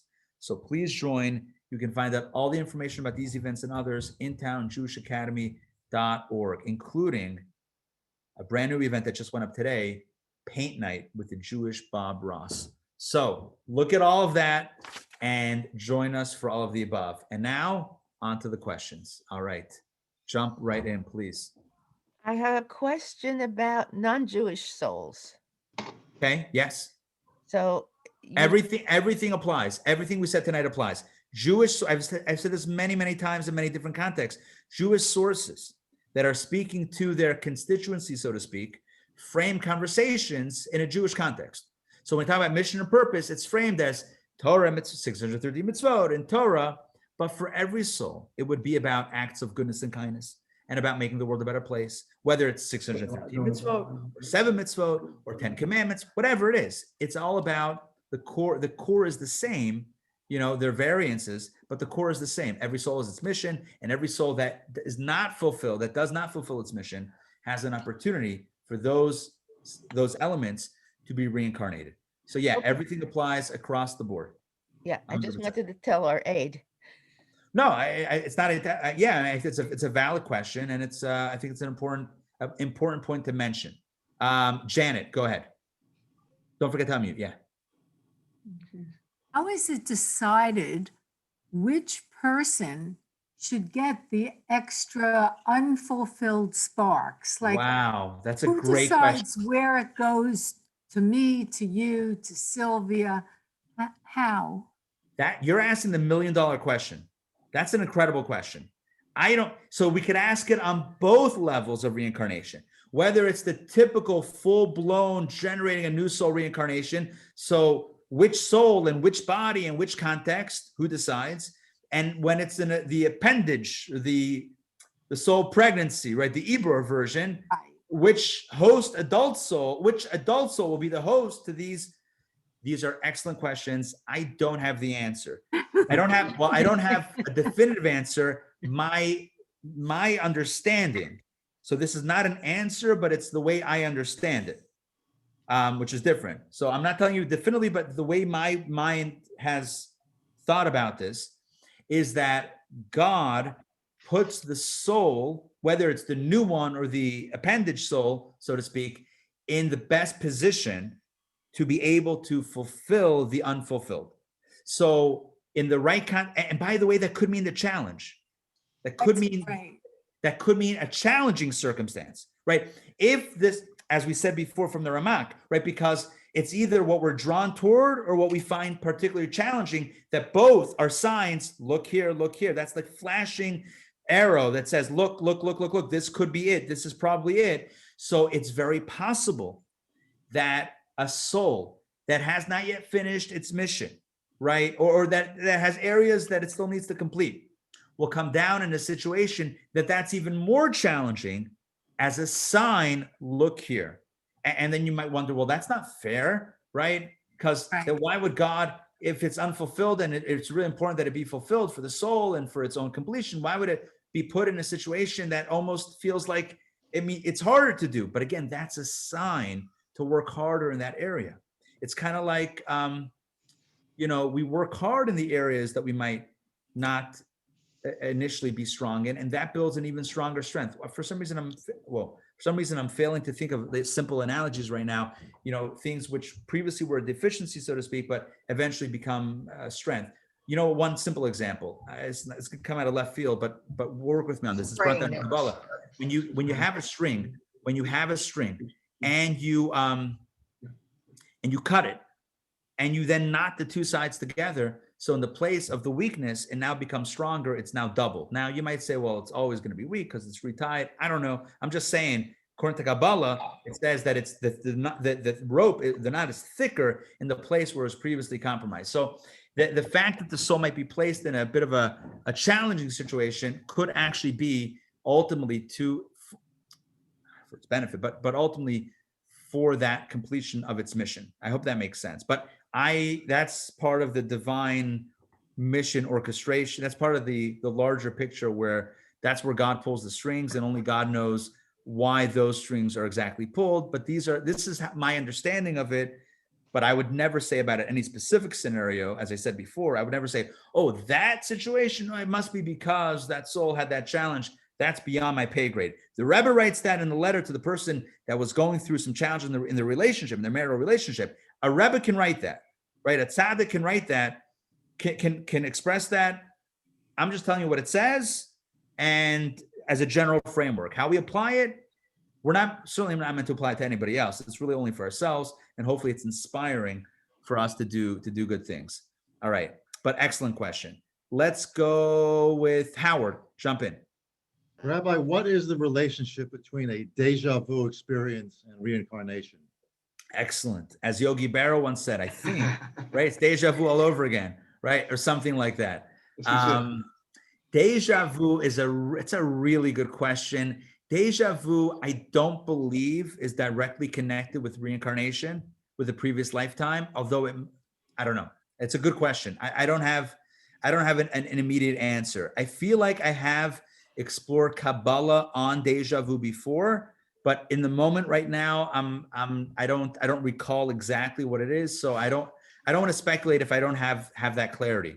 My sense, my recollection is that it might not be necessarily reincarnation. It might be another factor, but I don't know. I would have to look it up. I'm going to try to look up something and hopefully next week pick up the spark that you have raised and that has been unfulfilled with my response. Okay, and hopefully pick it up next week. We can append it to next week's class. Sylvia, yeah. This is completely not positive, but negative. Okay. You mentioned that there's an original soul and then 3 reincarnations, Right. and that's a failure. At that point, whomever comes back is going to live pretty much a cursed life because they're going to be an animal. But remember, it's not a very long lifespan. I mean, the assumption is that it's in something that is more of it's not like a human lifespan, 120 years, please God, right? It's more of like a plant that might come and go very quickly, or some other type of creature that would have, hopefully it's not prolonged is what I'm trying to say. Yeah. Right. But it's really, it's given to somebody selected to be this animal. I mean, that animal is not any of the 4 people that lived before, the 4 souls that lived. Right. So it just. So you're asking an excellent question. I wouldn't. So a few things, because you're asking you're pointing out and asking a very good question, and it's a very good discussion. So number one, you're right. After 3 times, the approach changes a little bit. Instead of it's an opportunity, it's a blessing, it's now the soul on some level, or at least these sparks I'm not the one determining it, but this is what it says. The soul now is going to face a little bit of discomfort, and that is going to somehow polish it. I guess you could polish it the nice way or the harsh way, and this would be the harsh way, but you're right. It does shift. The energy shifts after that 3rd time. So so you are correct. So that's point number 1. Point number 2, it's not a punishment to the animal or the plant or the rock or whatever. It would be otherwise oblivious to that human soul that is reincarnated into it, because it's so incongruent with what it is. It's not operating in a close, direct, interactive fashion, right? Usually souls and bodies, they work like hand in glove. This is so completely foreign to a human soul.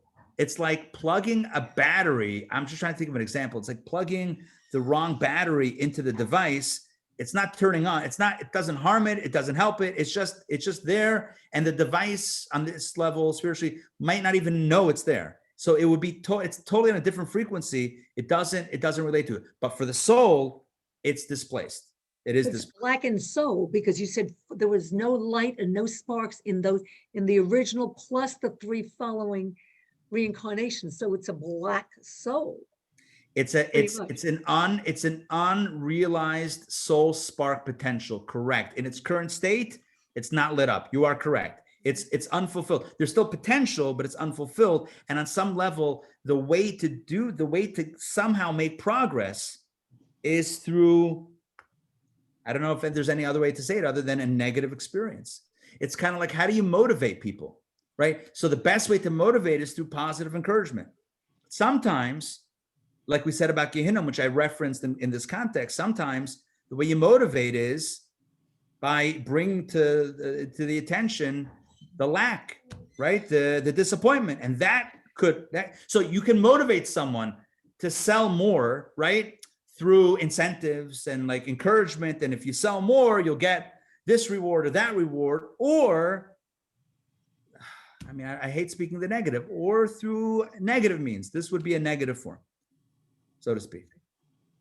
It's yeah, but again, I want to be very clear here. This is not a normative path. Normally, in like the vast, at least the way it's explained in Kabbalah, vast majority of situations, there is progress being made, even if it's not 100% after the first 3 reincarnations, or the 4th time, even if it's not 80%, as long as it's 1%, as long as there's any movement, it can still keep on going, right? Progress, not perfection necessarily right away. But if there's no progress after 3, then I'll give you an example that says in Kabbalah. And maybe this is going to be, contextualize it. It says when you're trying to light wood on fire, you have a big log and the fire is not catching on. There's only one solution. You have to chop up the wood. You have to break up the wood into small pieces, right? Because it's too big. It's too big to catch on fire. You have to take an axe and start hacking it, start breaking it up into smaller pieces. And it says I think it's Zohar, Tikkun Zohar, it says, Kabbalah, it says that the same thing is true with a person. And this is not reincarnation, but this is about you and I in our own experiences. When we feel like our soul is dulled and we're not feeling inspired spiritually, it just means that we're a little bit too coarse. We have to, to ourselves, we have to somehow Put ourselves. Yeah, like somehow, not cut ourselves, but take our ego down, or break ourselves open, right? Like the Kutzker Rebbe once said, there's nothing as whole as a broken heart, or as Leonard Cohen said, right? There's a crack in everything. That's how the light gets in, right? It's the cracks, right? It's those cracks that allow light to get in. So it's about the wood being cracked open to allow the fire to catch. And it's about the soul sparks, maybe having an experience of breaking discomfort in order to allow it to finally somehow become lit in a roundabout way. All right. But yeah, thank you for asking that. Let's go to, yes, Richard, you had your hand up before, and yeah, we weren't able to. Just a lot of information. I'm a little bit confused. I want to try to summarize from my own selfish sake. I'm not here for Richard's mission. I'm here for a larger mission, a mission of 613. Is that correct? I'm not here for my own self mission. Richard is just a part of a conglomerate of the total mission of 613. Is that close? I would modify it and say that your mission is the 613 mission. In other words, well, the question is, who are you, right? Yeah. Are you lying down on a couch? Because we can do this like formally. I'm kidding. No, the question is, who are you, right? I need the help. Okay, I need the help, you guys. So do we identify as a body or as a soul? If we identify as a soul, then yeah, that mission of 613 is who I am. But within the 613, we all have a full mission. We got the full slate, the full array of mission. 613 commandments, the whole Torah to explore. We got everything. The opportunities are endless and the potential is endless. But, and here's the kicker from tonight's class, but there are certain mitzvot, right? All mitzvot are created equal, but some are more equal than others, right? So there are some mitzvot that are even more critical that we do. And those are the ones that are more challenging or more attractive to us. The ones that are harder or easier are the ones that we need to focus on. Well, we should focus on all of them, right? But those are the ones that we should particularly focus on, because that will speak to our true fulfillment of mission. It's kind of like when you're building a house and you got a team of people building a house. So everyone's building a house together, but one person is doing this and one person is doing that. I've never built a house, so that's why I'm doing this thing and thating. But one person's putting up the walls and the roof and everyone's doing something else. Yeah, right. So we're all doing everything. But some of us are meant to excel in certain areas. We're not all the same. We share a collective mission, and our individual actions affect everyone here, the whole world, and all of history, all of the branches in the tree before us. I don't know how to end that sentence. I'm not sure where that ends, but I'm, yeah, that's I'm part of a bigger mission. I'm you are part of a bigger mission, but Yeah. that is also your mission. You're Got part. it. It's your mission and a bigger mission. Okay, so two other real quick things. The impregnated soul. Yes. There attaches it. Mazel tov. I had no idea. Sorry. Go ahead. Yeah, thank you. You're welcome. I had nothing to do with it. You said it had leverage. Now, does that mean that attached soul drives the other soul to completion of those incomplete souls? Is it a driver rather? I don't know if it drives it or if it's there waiting for the opportunity that will naturally come to that soul in that context. In other words, in the context that it already exists. All right. So let's say whatever. Let's say it's a very unique mitzvah opportunity that not everyone has. This soul in this body has, based on its circumstances, has that opportunity. Boom! This soul, like I'm giving you a Madden. What was his name? What was John Madden. John Madden, What?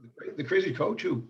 Yeah. What was his first name? John Madden. John Madden. Boom! Right. So it goes. The soul goes boom right in there, and that's it. Yeah. Boom shakalaka. Now, does that soul now hijack the other soul? Yeah. Grab the steering wheel? That's your question. Yeah. I don't think it does.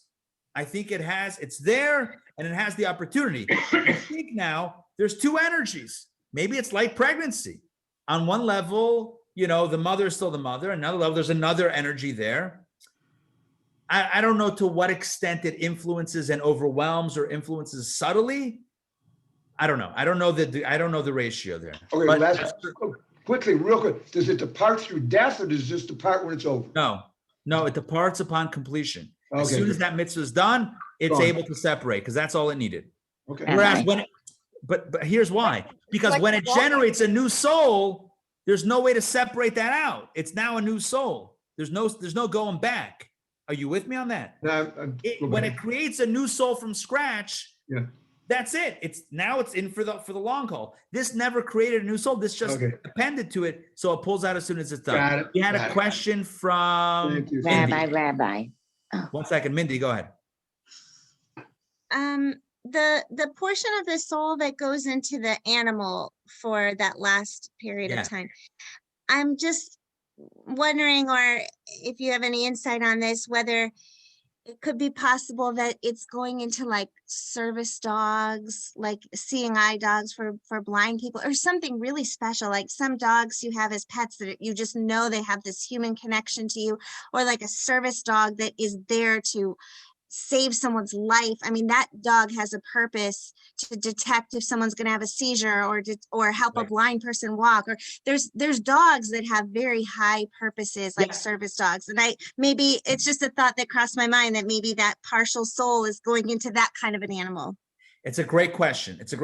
I can't say definitively no, but based on the Kabbalah that I've studied and what we presented tonight, it seems like that's not likely what's going on. It seems like what's likely going on is that this is a very special animal soul for this animal, and it's doing incredible things, as opposed to being influenced in this noble way by the soul sparks that need to be rectified by being exiled. It does not seem like that would drive that. Does that make sense what I'm saying?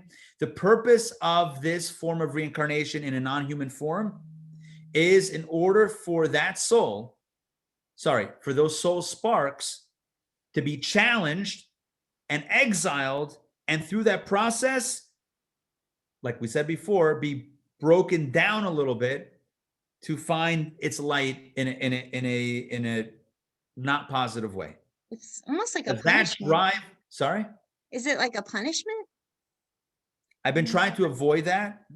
It's more like a cleansing, like an abrasive cleansing, like we spoke about Gehinnom last week. Purgatory. So it's not elevating the animal's soul like a service dog or police dog or some dog that has a high mission. I can't say more of a definitively punishment. unless I had that vision and could look at a specific scenario and tell you exactly what's going on. I can't say no.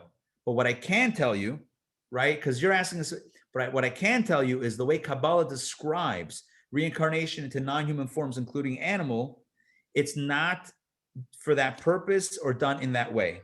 It's more of an exile, which is meant to break the soul, not break it, but meant to refine it through a rougher experience than, no pun intended, rough than the positive. Now, it's very important.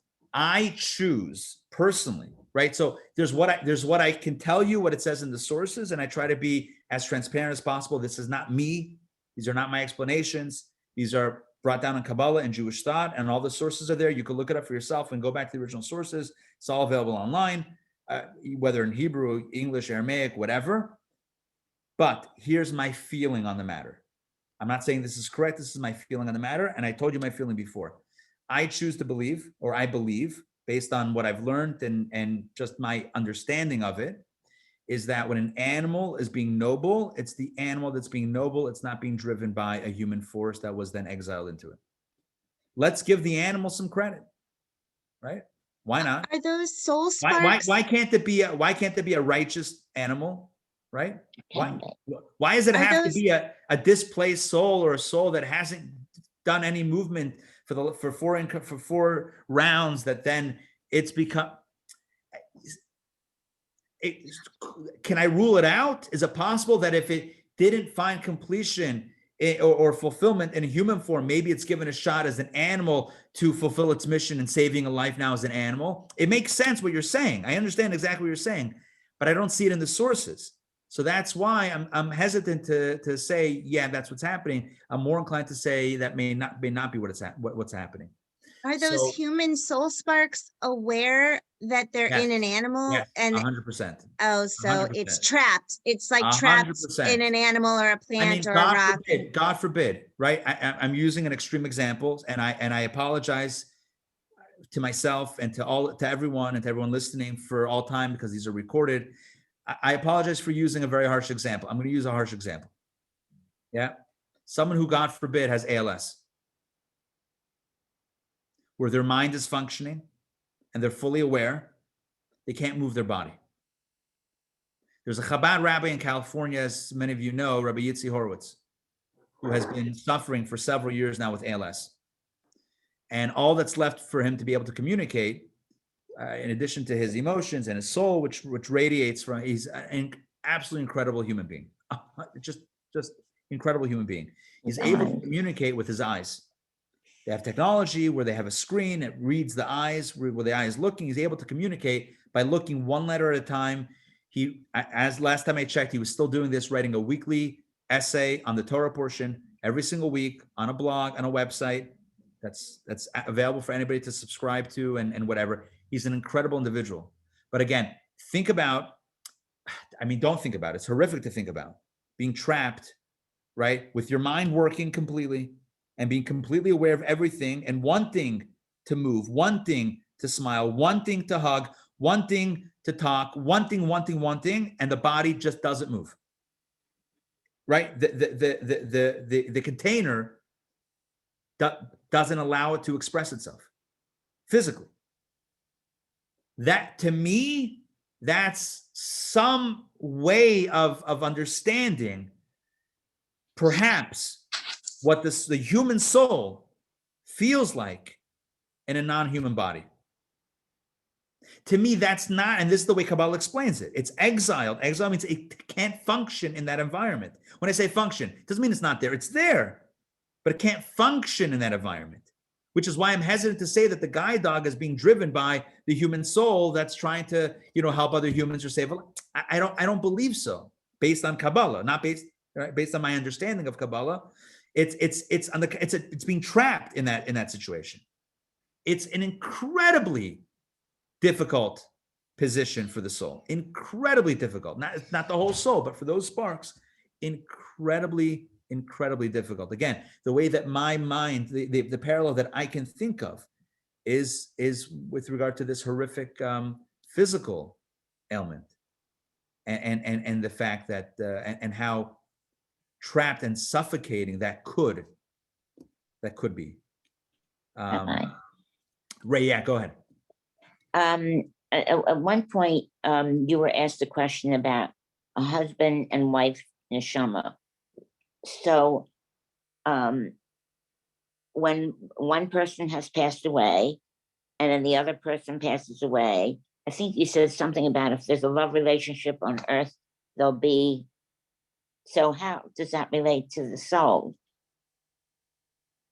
What do you mean? How does it relate to the soul? I mean, is that going to be forever? So say I will meet my husband's neshama and together we'll be one neshama. Yeah, remember, so this is, thank you for asking this question, because I feel like this is a very important piece of the broader conversation. And it's really important if we can like really have an understanding of this.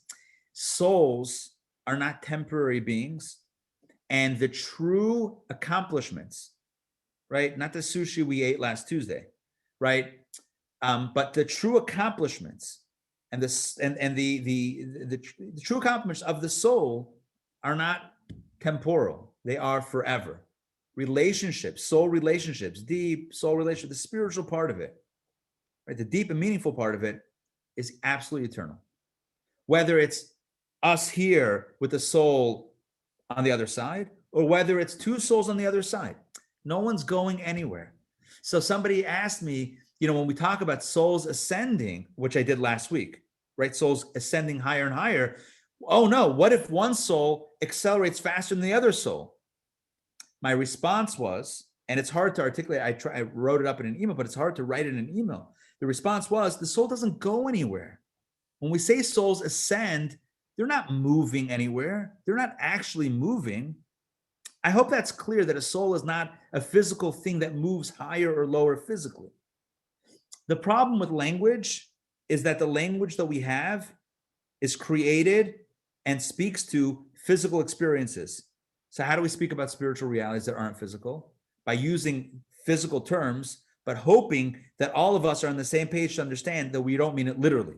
When we talk about the soul ascending higher, no, the soul is not actually getting in an elevator or flying up on wings to a higher state. And, oh no, don't go. Like, that's not what's going on. When we say a soul ascends, it's an awareness. Ask you a question. In a human relationship, right? Can love grow and deepen as time goes by? Sure, right? Can love grow? Can love deepen? Right? So you know somebody a little bit, you get to know them, you get to know them more, you like them more, right? And over the years, think about 2 years, 5 years, 10 years, 20 years, 30 years, 40 years. Steve was on before. I don't see Steve now. Steve's dad, right? Passed away last week. Steve's dad, Murray, joined us for the first few sessions of this course, and he spoke. All of us heard him speak the first few sessions. He passed away last week.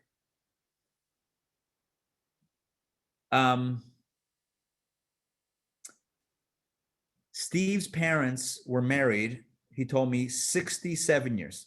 Wow. 67 years. Beautiful. Like a lifetime. It's like a full lifetime, 67 years. And here's my point. Love deepens and love grows. It's not static, right? So the love grows deeper. Does that mean that the people are physically climbing stairs? Floating? They're not floating, it's deepening. So when we say that the soul ascends, what it means is that in its relationship with God, it's becoming closer. Does that mean that its relationship with its loved one, they fall behind? Why? What's the connection? Right? Just because a soul ascends closer to God doesn't mean that it's leaving a loved one. I hope that makes sense, because there's no physical movement here. It's just growing closer to God, and probably growing closer to its beloved other souls as well at the same time. So ascending, souls ascending. It's not a physical thing. It's not a spatial thing. It's a conceptual thing. Anyway, I hope that makes sense. So yeah, your question is, how long do souls know each other? How long do they relate to each other? The answer is that doesn't end, right? It didn't end when one soul left the body. It doesn't end when two souls have left their bodies. So the connection is there. The soul that's connected with God. It's connected with those that it loves, that it's connected with, and these eternal realities, spiritual eternal realities, don't ever get lost. But thank you for asking that, because it's really important to clarify. All right, I think we are. Yeah, I think it's getting late, and Can I ask one more quick question? Yeah, for sure. Yeah, one more. Yeah. Okay. So you mentioned that some soul sparks might go back if like Gehenna doesn't help fix them. So like what would be an example of that situation? Is it like somebody who like maybe stole something in life and like now they went to Gehenna and they realized it was wrong and they just want to live a life without stealing? Like what's the You're asking an excellent question. And just to explain to everybody, you're asking a very important question. And I'm going to tell you what it says in the books. I'm going to use an example. Again, it's a harsh example, but it's brought down in the sources. So this is not my example. This is an original example.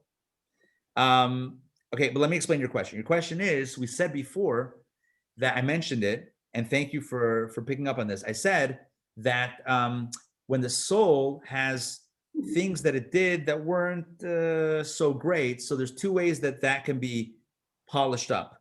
Not the missed opportunities, but the stuff that it did that might have damaged something. So either Gehinnom, like we spoke about last week, the process of purgatory kind of brings that to the surface and washes it away, or those sparks need to come back. So your question is, well, what determines what resolution? Like, is it a flip of the coin? Who flips the coin? Like when would it just go through Gehinnom and continue on its way, or when would it come back as part of a newly grafted soul? Excellent question. I'm going to give you the example that's brought in the sources. It says for certain illnesses or diseases, physical, so the body can be treated. But certain ones, when the illness or infection is so deep, there needs to be amputation. So meaning it depends on the severity of the damage, so to speak, that was done to that soul spark. If it's just something that can be healed, then purgatory Gehenna heals. If it's something that's more severe, then that soul spark actually has to be not cut off, but kind of cut off from that original soul and sent back down into, or reincarnated then, at least grafted into a new soul. It's not a precise example, obviously. It's not literally amputation, soul amputation, but it kind of highlights, again, it's brought down in the sources, and it kind of highlights the distinction between various severities of malignment, if you will, of the soul sparks. Does that make sense? Does that address your question, sort of? I think it does. So like, mid-level crimes, who knows what will happen to them, but like someone really bad, like, Hitler style, they'd probably have to get cut off and come. Yeah, you mentioned Hitler. That could be its own. That would be its own conversation. And there are exceptions to all of the rules that we've stated. And I've been avoiding mentioning that, but if you mentioned it, might as well say it. There are exceptions. The Talmud brings exceptions of individuals that don't follow the normative path of Gehinnom and 12 months, and then paradise and reincarnation, and then continue the journey with paradise. There are exceptions to the rule, and who determines that? I don't determine that, but the Talmud talks about it. But we don't have time to jump into that now. Sorry for the cliffhanger, but we just don't have time to get into it. But but even without that extreme example, there's certain, look, we're talking about potential soul sparks, being lit up or not lit up. So there's missed opportunities, and then there's ones that we actually damage. We broke a bulb. Sometimes it can be fixed. Sometimes it can be refurbished. Like if metal, jewelry or something is damaged. So sometimes you can, like silver. You have a silver wine goblet and it gets out of shape or whatever. Sometimes, a silversmith can kind of fix it. Sometimes you got to melt it down and start again. What determines what? The experts know, but it's about severity. I can't draw the line. I have no idea where that line is precisely in specific examples, but there is a line, and one side is the normative, just Gehenna and purgatory cleansing, and the other line is, a good wash, and the other line is we gotta do this. We gotta generate a new soul. All right, that is going to be it for me for tonight. It's been great. It's been wonderful to see everybody and to explore these topics. There's so much more to talk about, and I look forward to continuing the conversation next week. Thank you. All right, and if you have questions, call me, text me, email me, and I'll do my best. All right, Laila Tov. Good night, everybody. See you soon. Thank you. Thanks. All right. Yeah. Take care. Bye, everybody else.